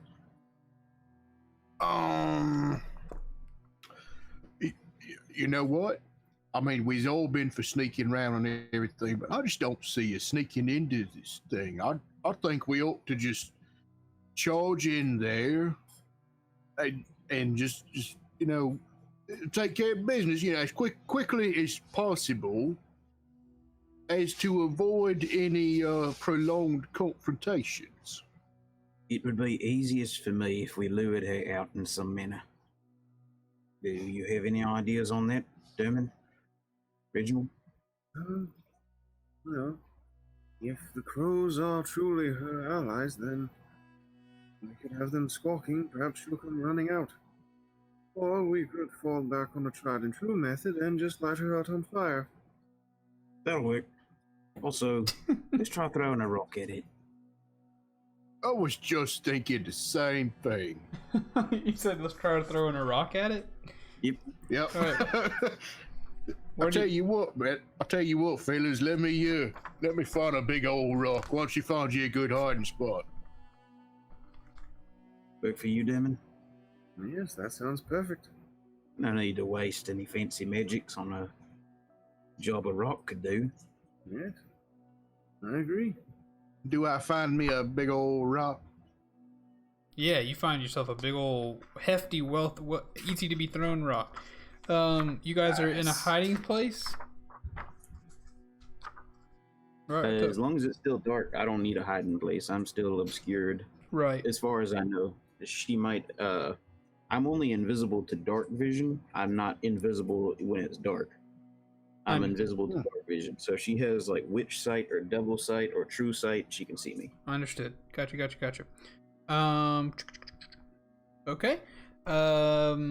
So you guys are going to throw a rock in there.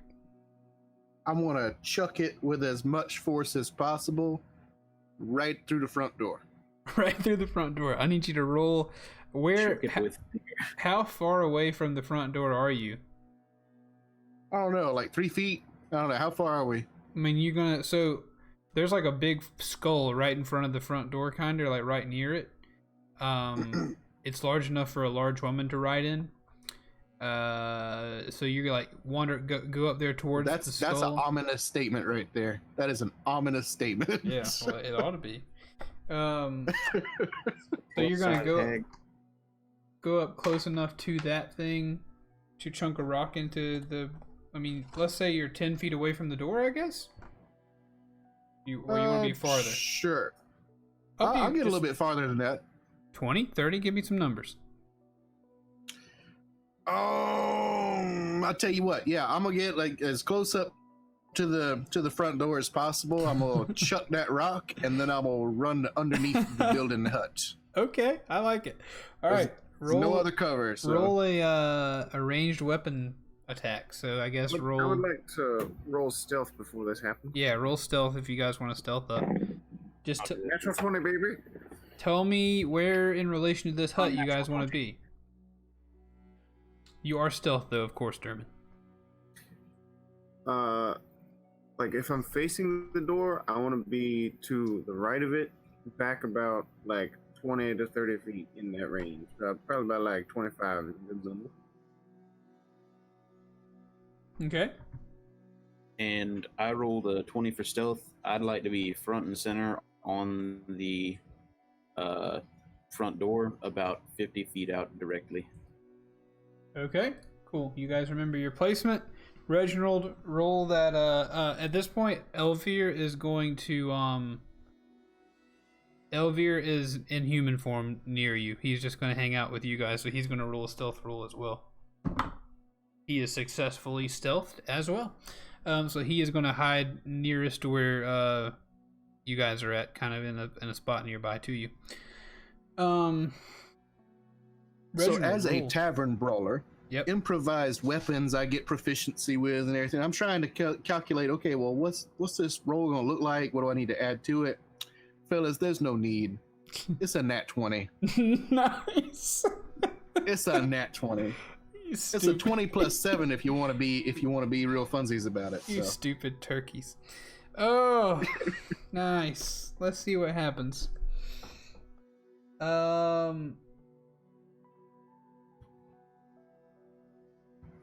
Hold on, let me make sure I remember everything that's there.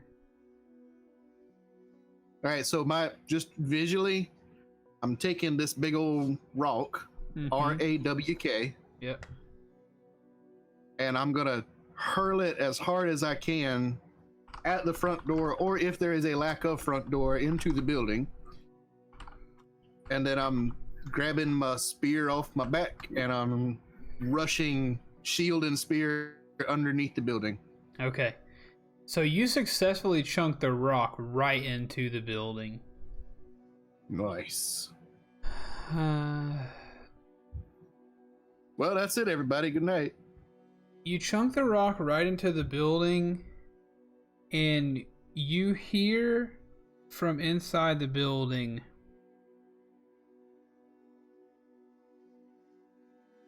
Get off my lawn. a hag, a lady. You hear from inside the building, "Who has hurled a rock at my child?" As you hear the standing of... That hurt my ear hole. Yeah. Luckily there are filters on Twitch. Hopefully it didn't hurt it didn't hurt anybody who was listening. And rushing out of the door is, let me show you then the Discord and then the people on the stream. Rushing out of the door, you see this lady.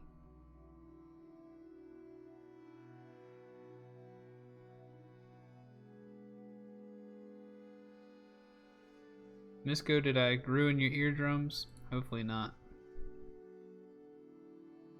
I heard it, but I didn't see it yet. You're gonna hear send me the medical bills for your ears. I hope it wasn't that bad. It's Sorry in the about it. Discord, Josh, under the Yeah, I'm this thing, not dungeoneering. Oh, wrong image. Sorry Oh. guys, put it in the wrong channel. Ah, Need to put it in Dungeoneering. That's the wrong area. That's Baba Lysaga, see baby. it. She That's a creepy rough- looking. That's Baba Lysaga. Right. She's seen some hard times. Yep. Do you want to describe her for the podcast folk? Yes, I am going to. Baba Lysaga is an old green-skinned hag of a woman. She has gray hair that Yeah, is she need to peeled, put some lotion on that. that is pulled back Mhm. into two like straight horns that go above her head. She's got some dangling jewelry on and like long ratty robes that she's wearing. Her fingernails and hands are extremely long, and of course she is not smiling. She is frowning pretty good. But she looks out of the door and she calls out, Who threw a rock at my child from out here? And where are my crows?"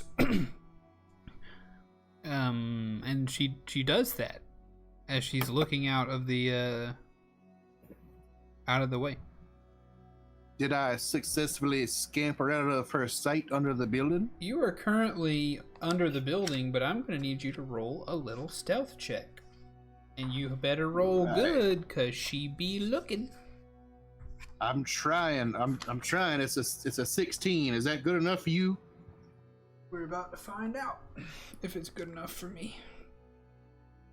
Consult the scrolls. It is good enough for me. Hey. You are able to conceal yourself. You're able to stealth yourself pretty darn good. Good news, boys. There ain't no frogs up under this building. And You have stepped on the mole, Major. all of them, or all of you are hidden, well hidden. So Baba Lysaga is looking out like an old lady who just got ding dong ditched. And she's trying to find you, looking around. But she let's see what she's gonna do. Hold up. I need to look at some of my options. I'm so bad at playing a spellcasting person, especially a powerful spellcaster. Remembering all the crap they can do. Thanks for the heads up. Yeah.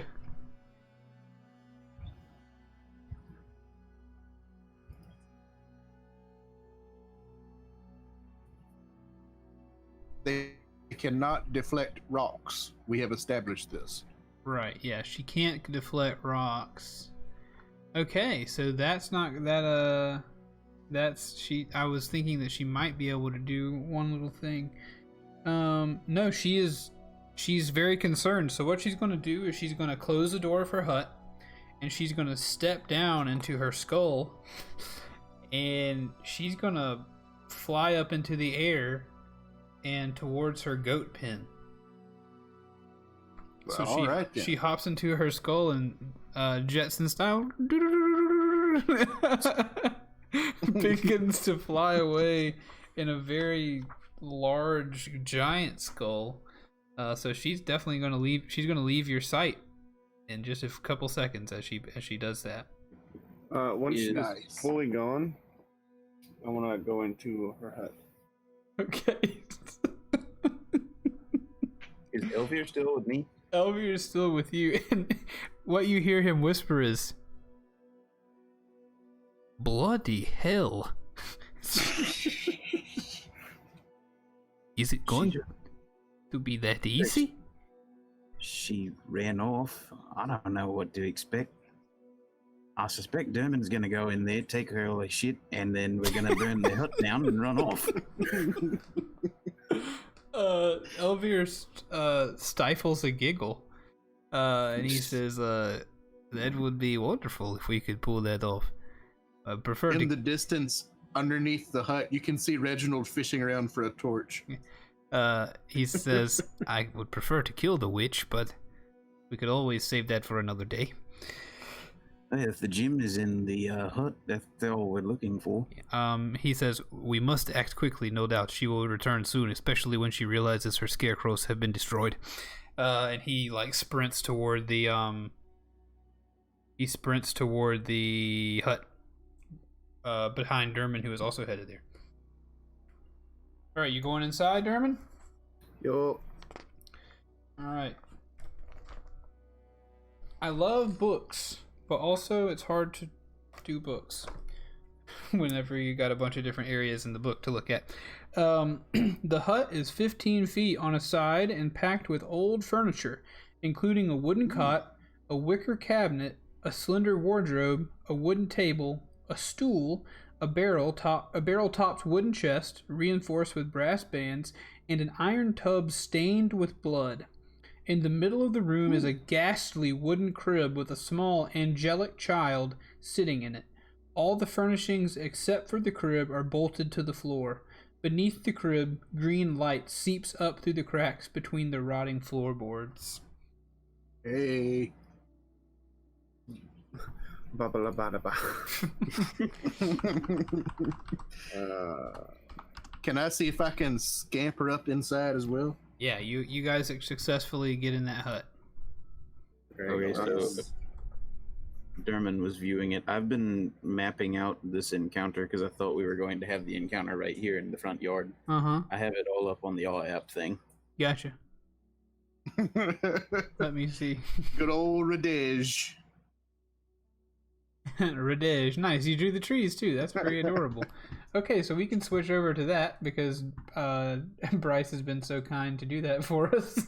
It's beautiful. It's like we're playing the video game of it. Little 8-bit. Let me read a real thing about a spell real quick. Waiting for her to come back with an 8-bit goat just because I want to see what an 8-bit goat looks like. Okay, cool. Yep, go ahead. Do what you will do. Well, so you said there's green light coming up from the crib? Yeah. Beneath?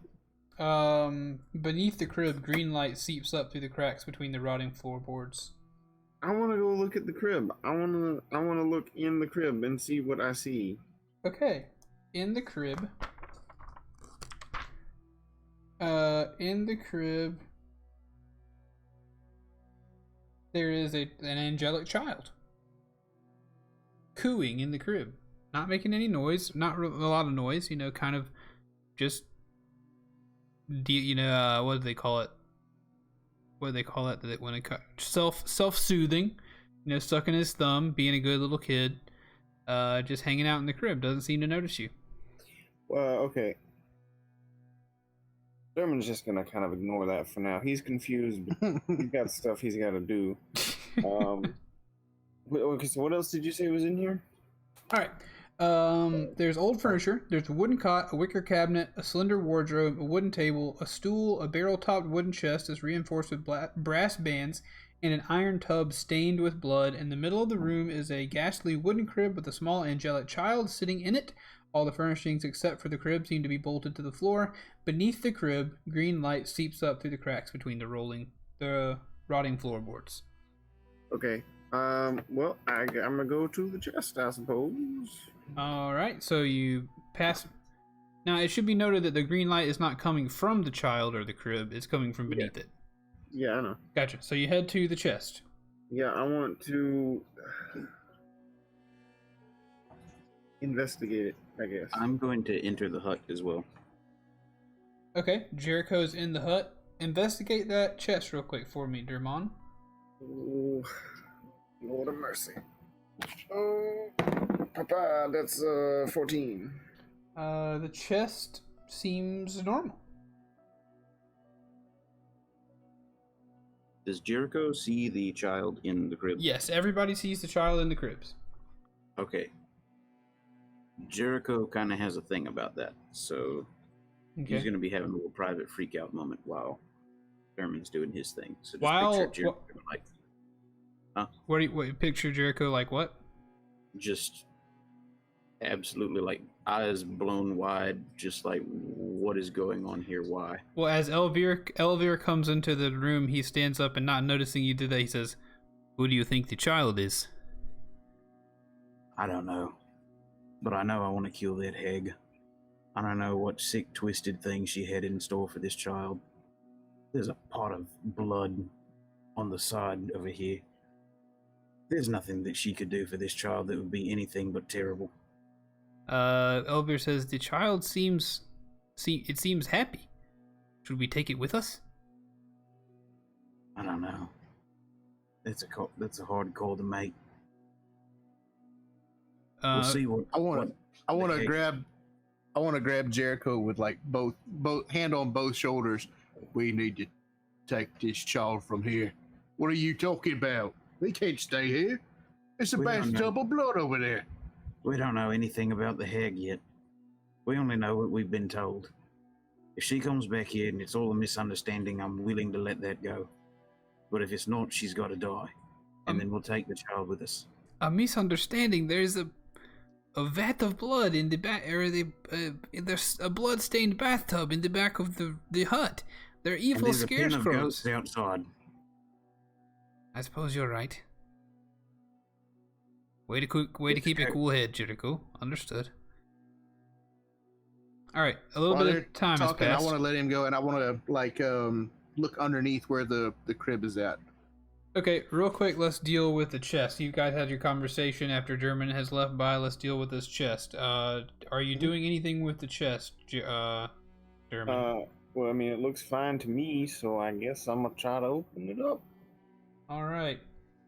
When you put your hand on the chest, bad news occurs. Ah, A loud, thunderous noise. The crack of thunder happens, and you can feel a jolt of lightning pass through your arm and up into your body, Derman. And you're gonna take a hot heaping mess of damage. Well, depends on how I roll.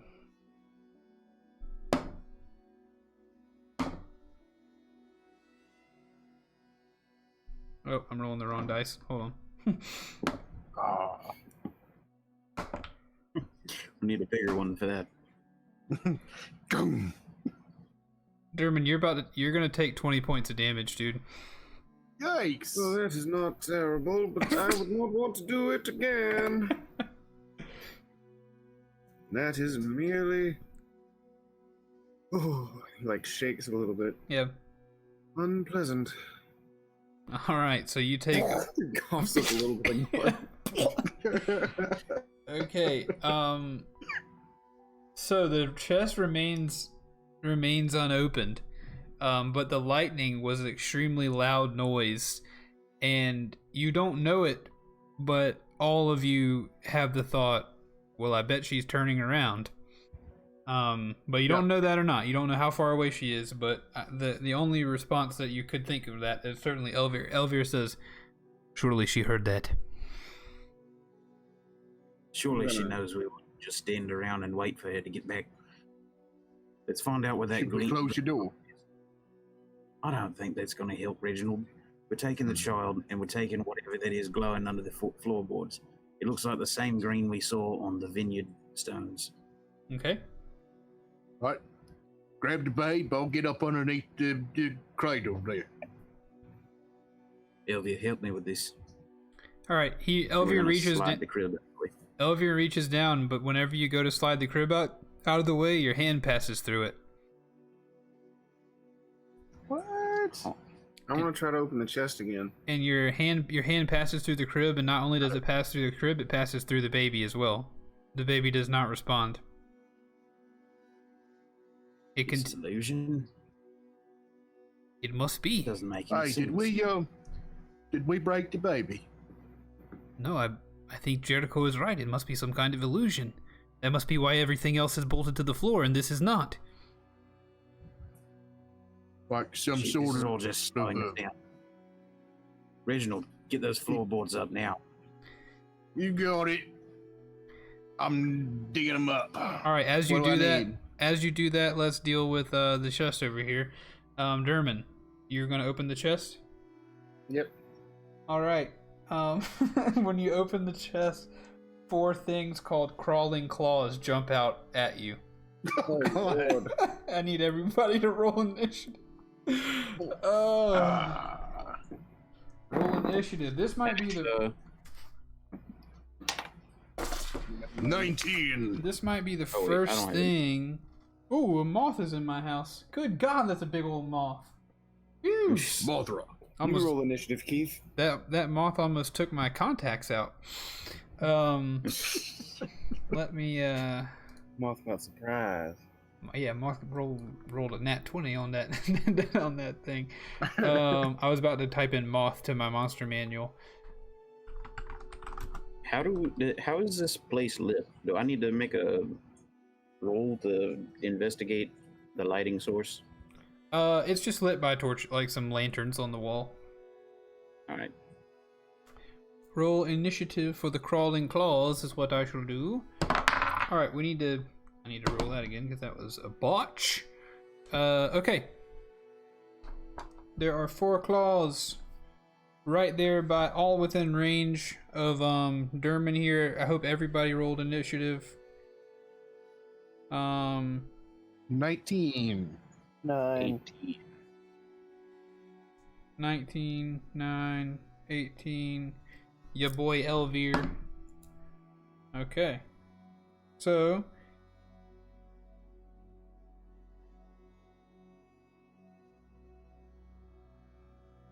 Alright. Cool. The claws have jumped out. You have a few seconds to deal with these. But of course you can choose to not deal with them. And, like Reginald, you do whatever you do. You're playing D&D. You know how to do it. This is actually probably our first successful trap happening to the characters. Successful for the enemy trap happening to the characters in the history of Dungeon Boys. Sadly, it was 2 in a row. But it's all right. Everything's going to be okay. Hopefully. Reginald, it is your turn. 4 crawling claws have just jumped out of a chest and are trying to attack your friend Derman. What will you do? All right. Can I use my stabby spear to reach at them with a stabbing action? You may, yeah. You'll have to move over there toward away from the crib and towards that part of the room. it'll only take you 5 I got feet to 10 do feet it. of reach. Yeah, I I'm just got telling 10 you. feet of reach. Oh, you can reach 10 feet instead of 5? You Yeah, got it's the a spear. Oh, nice, cool. Yeah, you can do it. Go stabby at him. Nice. Okay. 18 on the first attack That'll hit. and 15 on attack number dos. All right. So you kill one claw and then kill another claw. I didn't roll any damage. You didn't have to. Okay. They have very So- low hit points. If you have modifiers on your damage, do you not to add to it? I do. Yep, they're dead. So you stab one, and then stab the other one, and no cottage cheese. I trust my boys. I trust they're not fudging them rolls. So question. Because it's the blood spear, Yeah.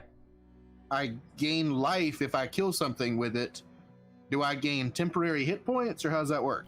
They are temporary hit points, but I'll go back and check. I believe they are temporary hit points. Okay. You So it's a don't gain 2d6 total. on each one? Let me go back. Well, with temporary hit points, you get one amount and then you get a second amount. You don't. So, like, if you get 3 on your first one and then you go right back and get 4, the 4 replaces the 3. Okay. So you can't just keep stacking. Yeah, you can't stack. Gotcha. Okay. Sounds solid to me. When you hit with a melee attack using this magic spear and reduce the target's 0 hit points, you gain 2d6 temporary hit points. Nice. So just roll one batch of 2d6s. One batch of 2d6.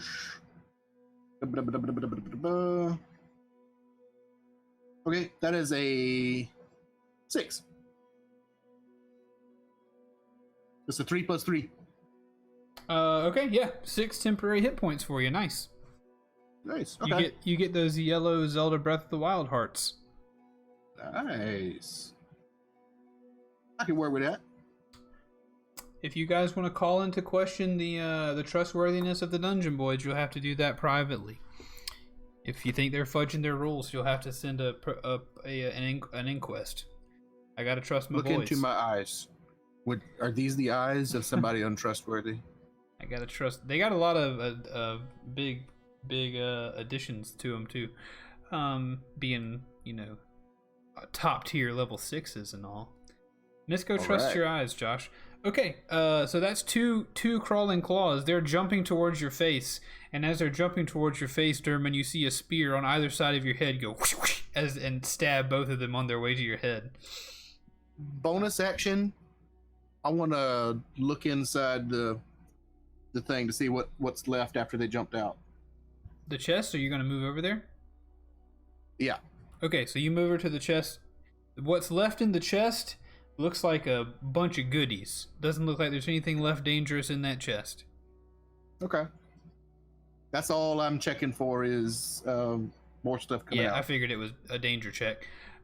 Nothing dangerous left in that chest, it looks like, except for the other 2 claws that have survived. It is now Jericho's turn. I'm going to keep working on what Reginald was going for at the floorboards. He Okay. never got them up, right? Correct. Yep, never got him up. I'm going to use one of my swords and continue prying at one of the broken floorboards. Roll a strength check. We. That's 14 plus 1, I think. I don't know where my phone went. There it is. Yeah, 14 plus 1. Okay. No, I got a 0. Sorry, 14. No modifier. You are able to smash or are you smashing or are you trying to rip them up? Either way, you're successful. I'm just prying. Okay. So you pull up the floorboards.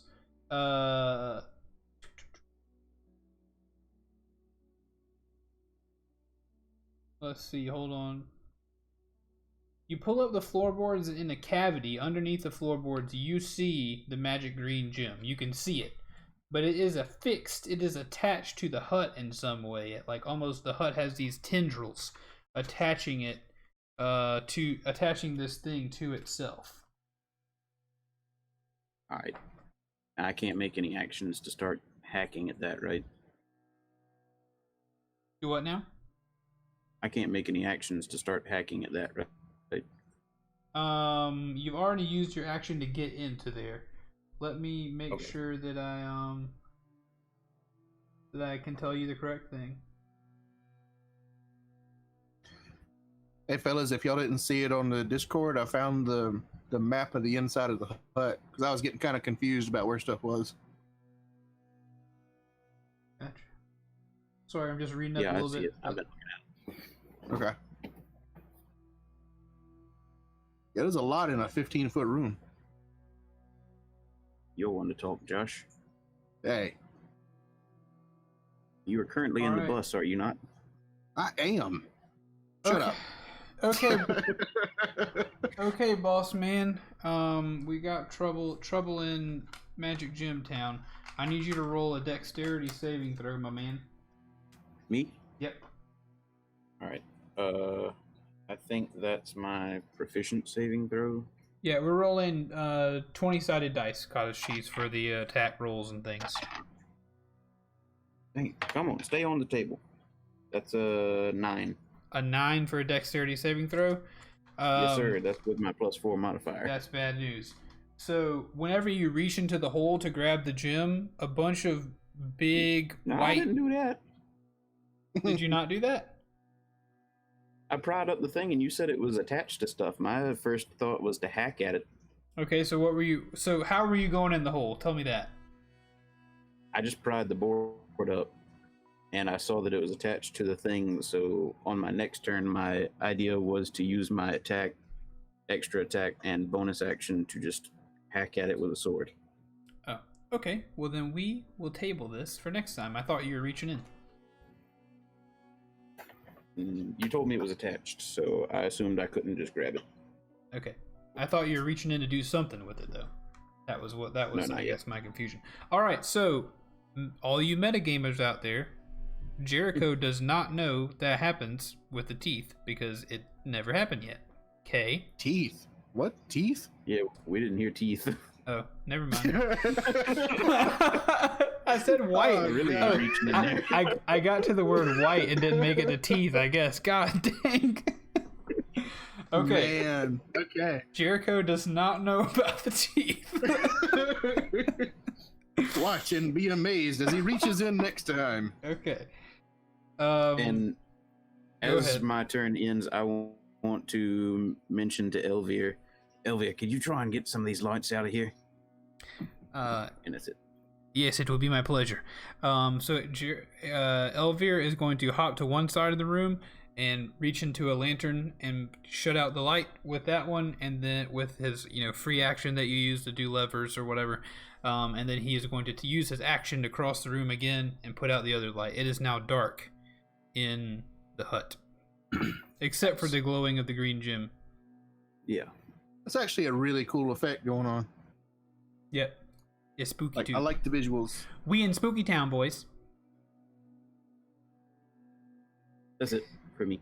Okay, it is now Elvir's turn. So he just did used that, his yeah. turn. It is now the Claw's turn. Both of them are on the way to attacking young Durman. So they're going to try to attack you. The first roll is a 23 to hit. That'll do It it. rolled a 19. So it's going to do 3 damage to you. With a claw, it's just going to jump up and slash you. And Oh, of wait a course- second. Yep. I still got my spear and my shield. They have disadvantage On because I'm every standing right next to him. on every attack, or it's just one reaction, right? It would be one of them. Yeah. Okay, so we'll go back and I'll re-roll that one. So no 3 damage yet. Good thing you had that because the second roll I did was a nat 20. But the Hey. first time he rolled an 11 to hit. That do not hit. All right, the second claw is going to attack with a 19. Nope, That do 18. That do hit. Okay, this time you will take 2 damage instead of 3. So you lucked out. Nice. Good job. Slightly Good job. smaller. Ooh. Good job. Good job. Good job. I just smacked it with the shield when it jumped up there. Ah, nope. Misko, if you would like a world map, I will go try to find the world map that they all have. I'll upload it while you do your thing. Yeah, put the world map in the Dungeon Boys channel if you don't mind. All right. That's gonna be. I can do the labeled one we have. Yeah, go ahead and do that. Sorry, Misko, I didn't see your chat for a while. You guys know how I do chat on D&D nights. Thank you guys for still chatting towards each other, though. That's really helpful and makes me feel nice. Dermot, it's your turn. I cast Word of Radiance. On what? Word of Radiance. Do it. You utter a divine word, and burning radiance erupts from you. Each creature of your choice that you can see within range must succeed on a Constitution saving throw or take 1d6 radiant damage. Since we're level 6, they're going to take 2d6. So roll that Constitution on them two boys. Okay. Constitution. Constitution is a 4 and a 15. Little dang. Surely 4 doesn't save. Oh wait, I thought you said. I thought it was a modifier 4. No, 4 does not save. Okay. What about 15? 15 does save. The one who got 4, he's gonna take 11 damage though. Okay, so they both die. You radiate them both. Cool. Both the claws are dead. You take no more damage. The room is now quiet. There's a glowing green from the floor, and there is a chest in front of you. If you would like to use your bonus action, I will allow you to investigate its contents extremely quickly. I wish to do so. There, you see 1,300 gold pieces worth of gold. Oh, You also see 5 extremely shiny, extremely valuable looking gemstones. You also see a vial with a label that says oil of sharpness. You also see 2 scrolls in there. You open them up. One of them says mass cure wounds and the other says revivify. You see a pouch containing 10 +1 sling bullets. I don't know what that is, honestly. It's magical ammunition. Okay. You also see a set of pipes. Let me see if I can find an image of that so I can know what those are.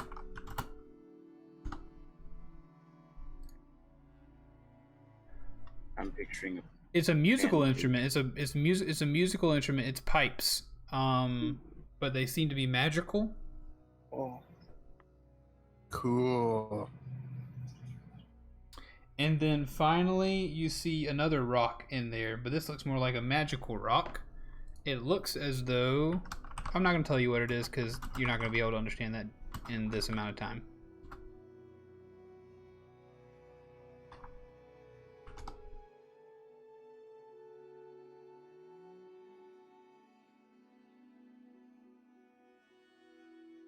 Kind of hit the mother load on this one. Mm-hmm. We're gonna have to kill her. Oh yeah, for sure. There's no way I can read all this in time.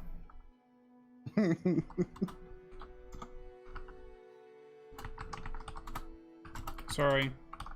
Cottage cheese, I forgot I don't have to type to you. Cottage cheese, when it comes to world making, the season 1 we were talking about earlier is an original map. I did build a world map for our homebrew original world that I built campaign. But yeah, the Dungeon Boys proper, season 1 and season 2 are in a world that I created called Medine. This is a module, Curse of Strahd, that was created by Wizards of the Coast. What was the last thing that was said to me? Oh, nothing. Okay, so yeah, that rock. The rock that you pick up or that you see as well looks as though it might be a magical rock. Not valuable like the gemstones necessarily, but it looks like it could be useful. Well, this is certainly quite a fine haul. All right, so yeah, combat is over, by the way. So Yeah, so I'm gonna loot all of that. I'm all gonna right, keep hacking this Nice. okay, so If I may, you I may. have two hand axes. Can I chuck one towards good old Jericho? Yeah, sure. Okay. Hey, Draco, here, use this. Don't throw your sword like that. This is all I'm not really built for using a weapon like that. Well, here, let me see if I can give you a hand. Let me see if I can help loosen it up or whatever we're doing. Okay. So there's a hole down there where this green light is coming from. The green stone is down there attached to the stump that you guys are standing on, that the hut is built on. To reach down there and grab this stone, or to cut the things that are attaching it to the stump, you're gonna have to get like almost shoulder deep in this hole. Stick my head in it. No. Surely that will not be a problem. I can't imagine that it would. Right. Nope. Teeth. Nope. Right. All right. I tell you what. Instead of using my, I got this. I got this little poking stick here. Let me see if I can prise it loose. I want to jab my spear down there and see if I can cut away some of the stuff. All right. On a scale of 1 to 10, how much did the teeth involved in your decision making? Oh God, like a solid 7. Oh well, you should dial that back to a 1 and then redecide on what your decision is. All right, so it's like a 1 then. Okay, you stick the spear down in there. Immediately, the spear is beset by a ring of white teeth. I am so pissed off at myself for mentioning those freaking teeth. God Keith, almighty. I was reaching down in there. If you want to do the thing, like, I mean, he just came over here and did his thing, but I was already shoulder deep digging swords into it. If you want to go with that, it's fine, brother. Hey, I am the failure here. You jabbed the spear down in there, but guess what? I'm going to punish you boys for accidentally metagaming, whether you meant to or not. I didn't metagame. You plunged the spear down in there, Josh. Mm-hmm. Reginald, and a big ring of sharp white teeth appear, and they clamp down, or are about to clamp down on the spear. Roll a dexterity saving throw. All right. It's a 20, not natural. Oh, well, you are successful. As the teeth It is a 19 plus 1. As the teeth go down there, you are able to poke at the gemstone, but the gemstone is not. Sorry, am I talking over you? No. I was thinking out loud. Sorry. Okay. When you poke the gemstone doesn't really budge. It's still kind of attached, but you can feel it jiggle a little bit. It doesn't look like it's attached like concrete. It looks like it's something that maybe you could move out of there or whatever. But you're able to pull the spear back up before the teeth close. Obviously, the teeth were not there before. You are surprised that the teeth exist. Huh. Hey Keith. Well, Yes. fellas, I don't believe anybody's needs to be reaching down that hole too quick. Does anybody have anything a bit more the magical sorts what might take care of big tooth loppers? I don't know, but surely she is returning soon. Grab the lanterns.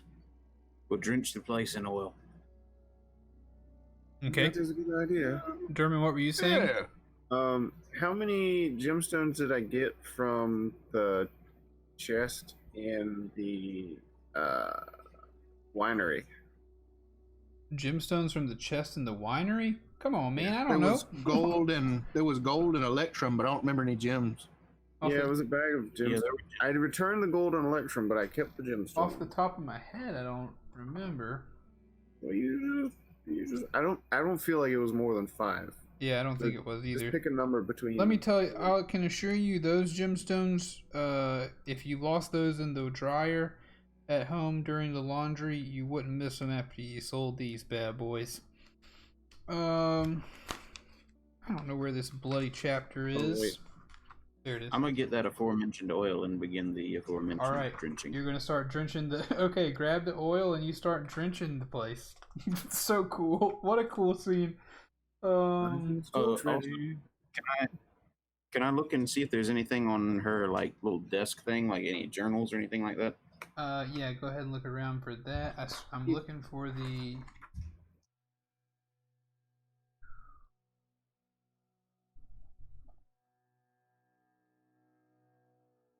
A secret compartment. Hey, fellas, quick question while we're waiting. Can everybody still hear me okay? Yep. Yeah. Okay. My connection just said lost connection, establishing reconnect. Oh boy. Yeah, I can still hear you. Okay, just you make don't- sure. Derman, you You found... don't have a little line thing. The Zencaster though. Sometimes he doesn't. Sometimes it glitches out, but Okay. hopefully it's still... It says recording in process, so I'm going to trust it. We have Twitch as a backup. You found 50 gold pieces worth of gemstones. Okay. So the gemstones that were in that bag, Derman, they were worth 50 gold pieces total. That bag essentially had 50 gold in it. So you just want me to take it as 50 gold? You might as well. Yeah, sure. Okay, I'll do that. Sounds good. Yes, sir. Yes, sir. All right. Jericho is dousing the place in oil. The gemstone is still in the bottom of the hole. Did I find a journal or anything? Let me go back and check. No, you did not. There's nothing particular. There's nothing really sitting out that you can see. The only things of value seem to have been in that chest. Picture of Elvir's mom? Anything? No, no picture of Elvir's mom. Gotcha. May I? Everybody roll a perception check real quick. I'll do it. Unnatural 20. Okay. 22. 19 plus 3. Nice. And a 12. Okay, so Reginald and Derman, you both hear the muffled, distant screeching of the hag, Baba Lysaga, flying back towards you. You can sort of hear the squeal of her flying skull, and you can also hear her saying, Strahd! As if she's calling out to him That's a bad sign. in fright. Wait, Jericho, sorry, you don't hear it. Reginald and Derman do hear that. Oh, yeah, sorry. Might be. Oh, okay.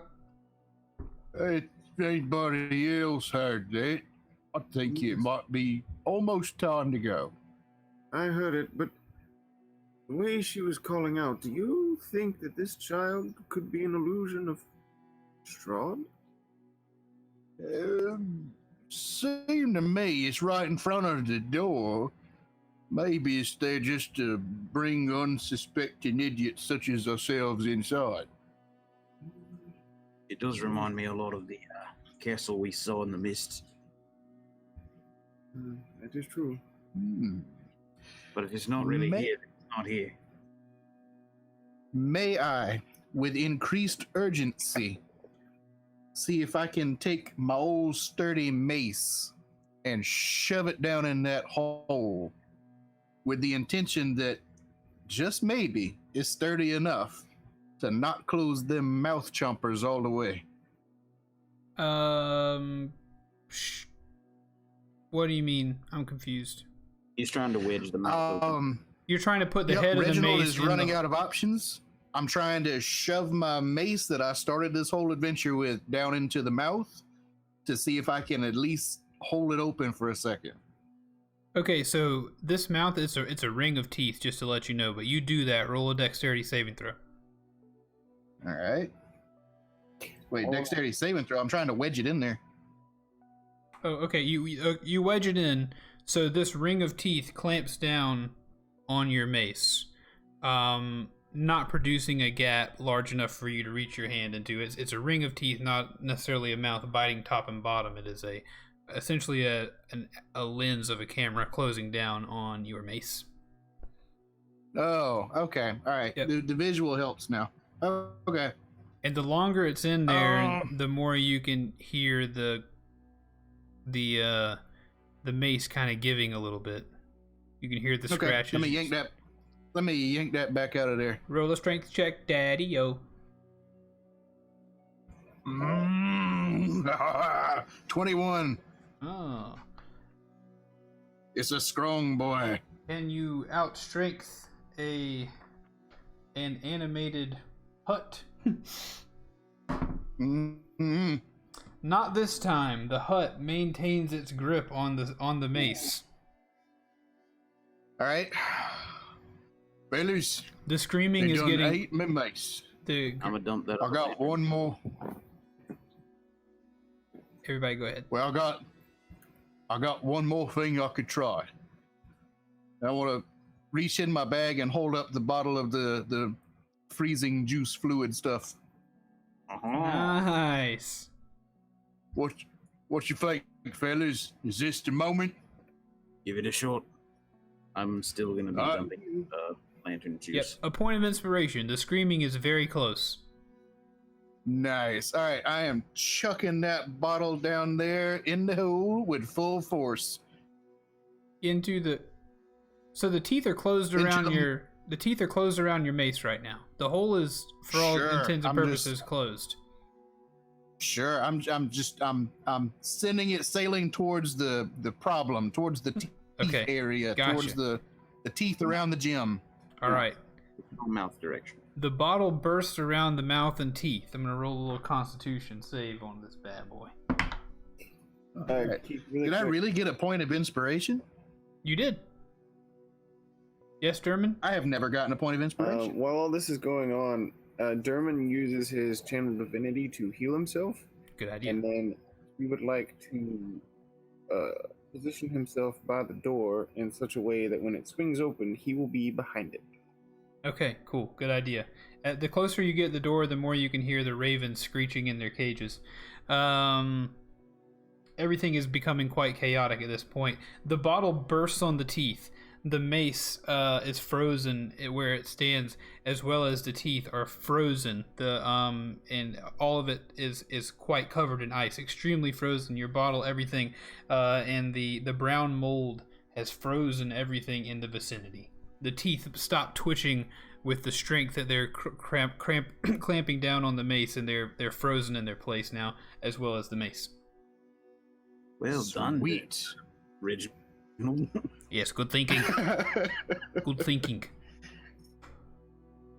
Well, it's only worth it if we can get it back out. Can we can I see if we can try to break the teeth now, or I mean, Yeah, absolutely. it's just like one of those liquid nitrogen moments, or I don't know what's I happening. assume that's what you're thinking, so go ahead. Okay, I'm just going to use my hand axe then. Okay. So I'm trying to think of like a disposable type weapon. 14 to hit at the frozen teeth. Okay, 14 to hit at the frozen teeth. Real quick for drama's sake, Derman, as you go to stand by the door, you see the light of a fireball raining down from the sky that matches the ferocity with which the devil Strahd threw a fireball, flying right in front of the door, blowing up in the front yard of this place. Like, it's like almost as if Baba Lysaga is just trying to flush you out or just hurl something out there in sheer anger. No, that's no good. Derman, or I mean Reginald, what did you do again? Hand axe on the teeth? 14 to hit, Ouch. Yeah, you definitely hit the teeth. and it is 6 damage. 6 damage to the teeth. What you end up doing is you smash your axe into them, and cracks form all around the teeth, but also some cracks form in your mace as well. Okay. And while you're making So decisions in the mace on, though, not the axe. not the axe, the frozen mace and the frozen teeth are cracked underneath the weight of your axe a little bit. Kadashi's Okay. answer your question. Really, what we go for with playing D&D is not so much challenge versus easiness. It's just like we want to have fun and tell a fun story. We don't want it to be so easy that there's no stakes, but we don't want it to be so hard that it's not any fun. So we're just kind of having fun playing through a story together. But go ahead and what else are you guys going to do? Hey, fellas, I might be on to something. See if you can hold her off. I will try my best. I'm swing at it again. Swing at it again, roll damage. 14 to hit and 10 damage. 10 damage. This time, your blade of your axe comes crashing into the teeth. The teeth shatter, but as they shatter and the cracks form in them, the cracks go all the way to the head of your mace, and the head of your mace shatters as well as the frozen bits fall into the hole. Nice. I have a I little, don't think she'll like the single tear. What do you say? She just got. I don't think she'll destroy this place. She seems attached to it in some way. If we hurry, we should be able to pry it loose and see if we can't get out of here. If she tosses one of those fireballs in here, this place is going to go up like an alchemist workbench. Right, you might have something there. What with all the oil and everything. Reginald, just Hey, grab this hold on. stone. I'm like grabbing like a rag or like I'm just ripping off part of my clothing. I just want to reach down there and grab it. Okay, you grab it, and you're able to pull it loose from the vines that are attaching it to the stump that you all are standing in, and the hut is standing on. And as soon as you grab it and remove it from those vines and pull it out, you give a look to your companions Elvir and Jericho, and you see Dermot standing there by the door. And as you're looking out the door, you can see the two ravens' cages on either side, and you get that sinking feeling in your stomach like when you're on a roller coaster, and you see the two cages of the ravens fly off to the side, and the stump that you're standing on drops and hits ground level at this point. It's no longer standing on the spider legs of this stump. Nice. And you all slam into the ground. Everybody make a Constitution saving throw real quick.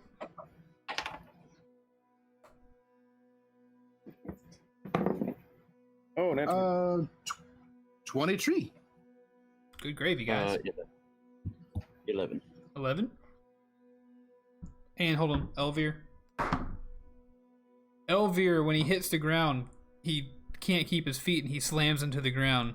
The rest of you keep your feet.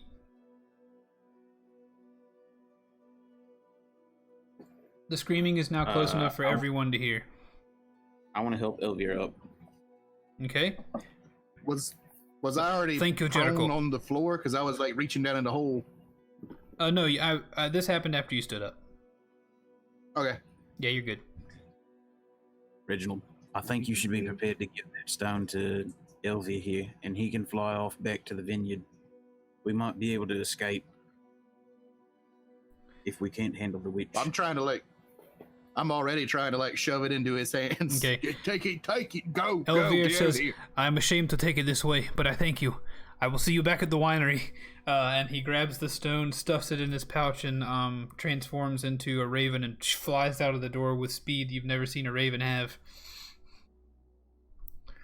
Lightning Raven. To the nearest pawn shop. I want to roll stealth to Okay. be stealthy. Yeah, the screaming is getting closer and closer. You can't tell exactly how far away it is, but she's saying again, like, I'm coming, baby! I'm coming!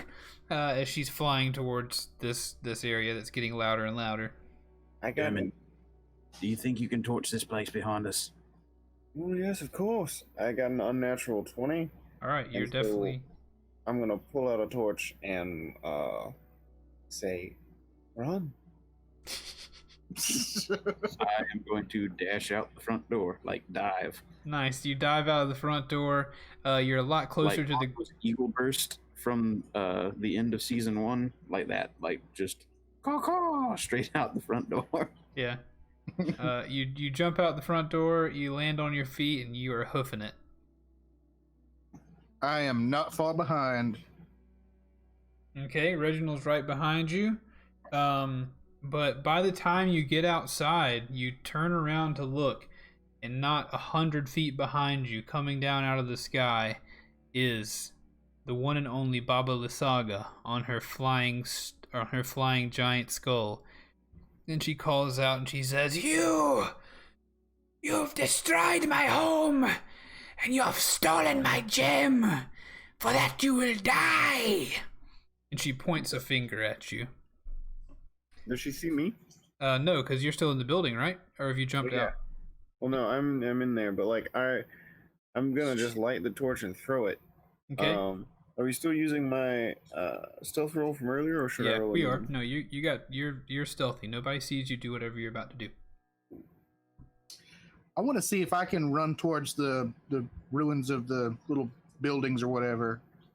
Like in the direction of where we first came in, like towards that U1, like that, those buildings. Yeah, down towards the river. Yeah. Up out, turn south towards the buildings. You're headed that way. Jericho, are you kind of keeping? No, I'm headed towards like the X that's like closest to the middle.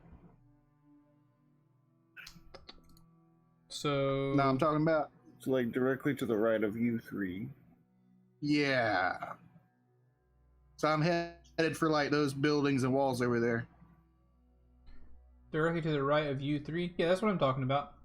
Kind of down towards the river where you made Leia. Yeah. So you hop out of the hut and head south, essentially, somewhat. South? No, like east. East. So you're just going straight. We entered this area at like U1 if you look at it on the map. So I'm headed in that eastward kind of direction. Yeah, I'm headed towards those buildings and ruins. Gotcha. You're headed east. Yeah. Jericho, I assume, is keeping pace right there, a little bit in front of you. I'm gonna stealth though. All right, so you're gonna try to hide in the darkness as she comes in. She's seen you, she's seen you guys jump out of her home. I mean, once I get past the firelight, I should be invisible again. Yeah, I got you. That sounds good. So roll on that. Derman, do what you're gonna do.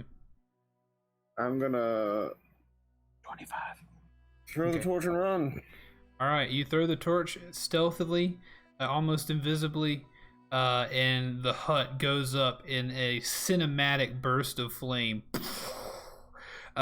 Smoke is billowing out the windows. Flame is coming out of the windows and licking up the top and the side of the walls. The sound is deafening of the roar of the flame.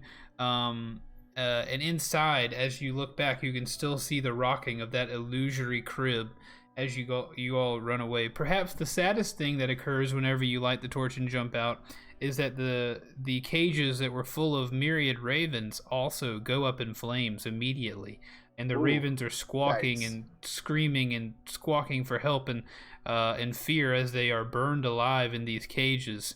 And you run up trying to catch up with Jericho and Reginald, but you can see out of the corner of your eye Baba Lysaga is pointing a finger at Reginald and Jericho, ready to cast some sort of spell or to destroy them or do whatever it is that she could possibly do.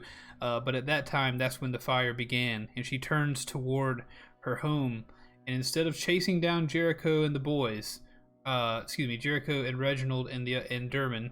I shouldn't call you Jericho and the boys. I'm just instead of chasing down the boys, the dungeon boys. The first Jericho's was the first name that came to my head. She turns back towards her hut and goes racing into it, saying, "No, I'm coming, my child. I am coming. Mommy's coming." And she flies with great haste back towards the hut as you guys sprint away from her. Spooky, spooky. I want to try to take some cover in those ruined buildings if I can. Okay, stealth cover? I'm just trying to get out of line of sight. Okay, I'm just asking, are you trying to do stealth or not? Sure. Okay. Reginald, Yeah, we'll go with that. I think we should go ahead and cross the river. We can get back to I don't remember what's her face. Muriel. Uriel? Muriel. Oh, Muriel. Stupid dog. Muriel. back to me. Yeah. Love it. I'm gonna head straight for the river. All right, you head straight for I'm the gonna river. follow Jerry. I think this might be the time for getting out of here. I'm with you. I'm following the path that he leaves behind. I don't know if I can still see him. Okay, you guys are sprinting. From behind you, you can hear various shrieks and wails from inside. inside the hut as Baba Lysaga is screaming and vowing your death, and that she will, destroy you, and she'll catch you and she'll find you and all these different things, as well as she is calling out for whoever her child, her baby, whatever that is supposed to be in there. As you guys sprint towards the river, you all dive headlong into the river, swimming as fast as you can across it. Water is going in your nose. It's hard to breathe as you swim across the river away from this hag-like creature. And you make it to the other side and go and find Muriel among the stones where you first started. You're out of breath. Excellent showing tonight from the Dungeon Boys. Excellent showing. Did Elvir come back here, or did he go straight back to the vineyard? He's not here. Elvir is not here. That would be a good question for her, but you don't see him. Okay. That's what I was just looking around. Yeah, you don't see him there. And with that, sorry. That is a good time for us to call it quits for Dungeon Boys today. Unless you have something kind of succinct to ask her, but I know we got some early mornings for some of the Dungeon Boys tomorrow. We like to be able to tidy it up by 10 o'clock and get things settled. I don't want to start anything too big before we get to... Yeah. No succinct things about to happen. All right, cool. Well, tonight was, I would call, an extremely exciting episode of Dungeon Boys. Thank you to anyone who's listening to our podcast right now. Again, it is a big surprise to me if you may be listening this far on the podcast. It's actually funny. Last week, Mark, that man Zam in the chat, he says that he's been listening to our Dungeon Boys Curse of Strahd playthrough to go to sleep at night. And he sent me a DM on Discord quoting myself saying, "I bet you're probably not listening at this point in the podcast," which made me laugh a great deal. But thank you if you do listen to the podcast. Thank you, Beowulf. Yeah, thanks, Beowulf, for being here for the stream. Thank you, anybody who's been here for the stream. But for our podcast listeners, we wish you a wonderful rest of whatever it is you're doing. We will see you next time, and please remember that we love you very much. Toodles. Bye. Later. All right, the podcast is over, everybody. Stream folks, thank you guys for being here. Cottage Cheese, thank you for being here. Yeah, things have definitely changed. I see through the different ages with DMing. I won't say that DMing in this regard is easy. It's probably not as easy as it was back in the day when you didn't have the internet, when that stuff wasn't exist. But I definitely won't say that this job is the easiest job out there. But it's a lot of fun. We'll see what kind of stories we make with this kind of stuff. How you guys feeling right now? How you guys feeling, Dungeon Boys? That was a pretty actiony episode. Yeah. Yeah. Unplanned, you guys made it happen. I was not planning for a speedy smash and grab on the hut.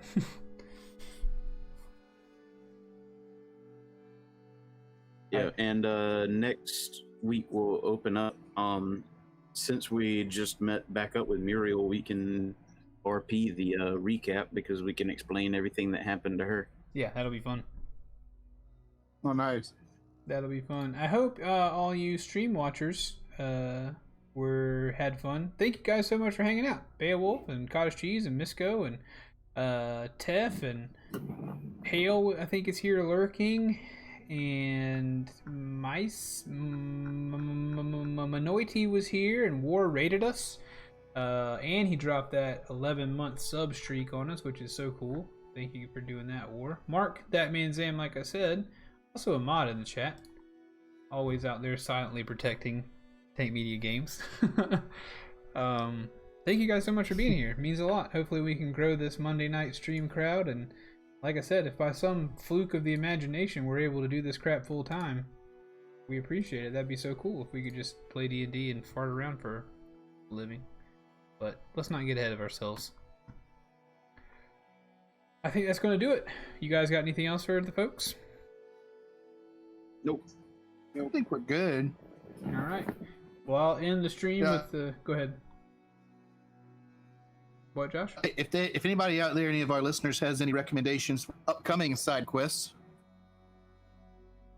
Everybody hear me? True. Yeah. Still there? Cool. Yeah, I was saying if any of our listeners have any stuff they want to recommend for upcoming side quests. Yeah, that's true. Absolutely. If you guys think the boys should do something, let us know, and we'll see if they do it.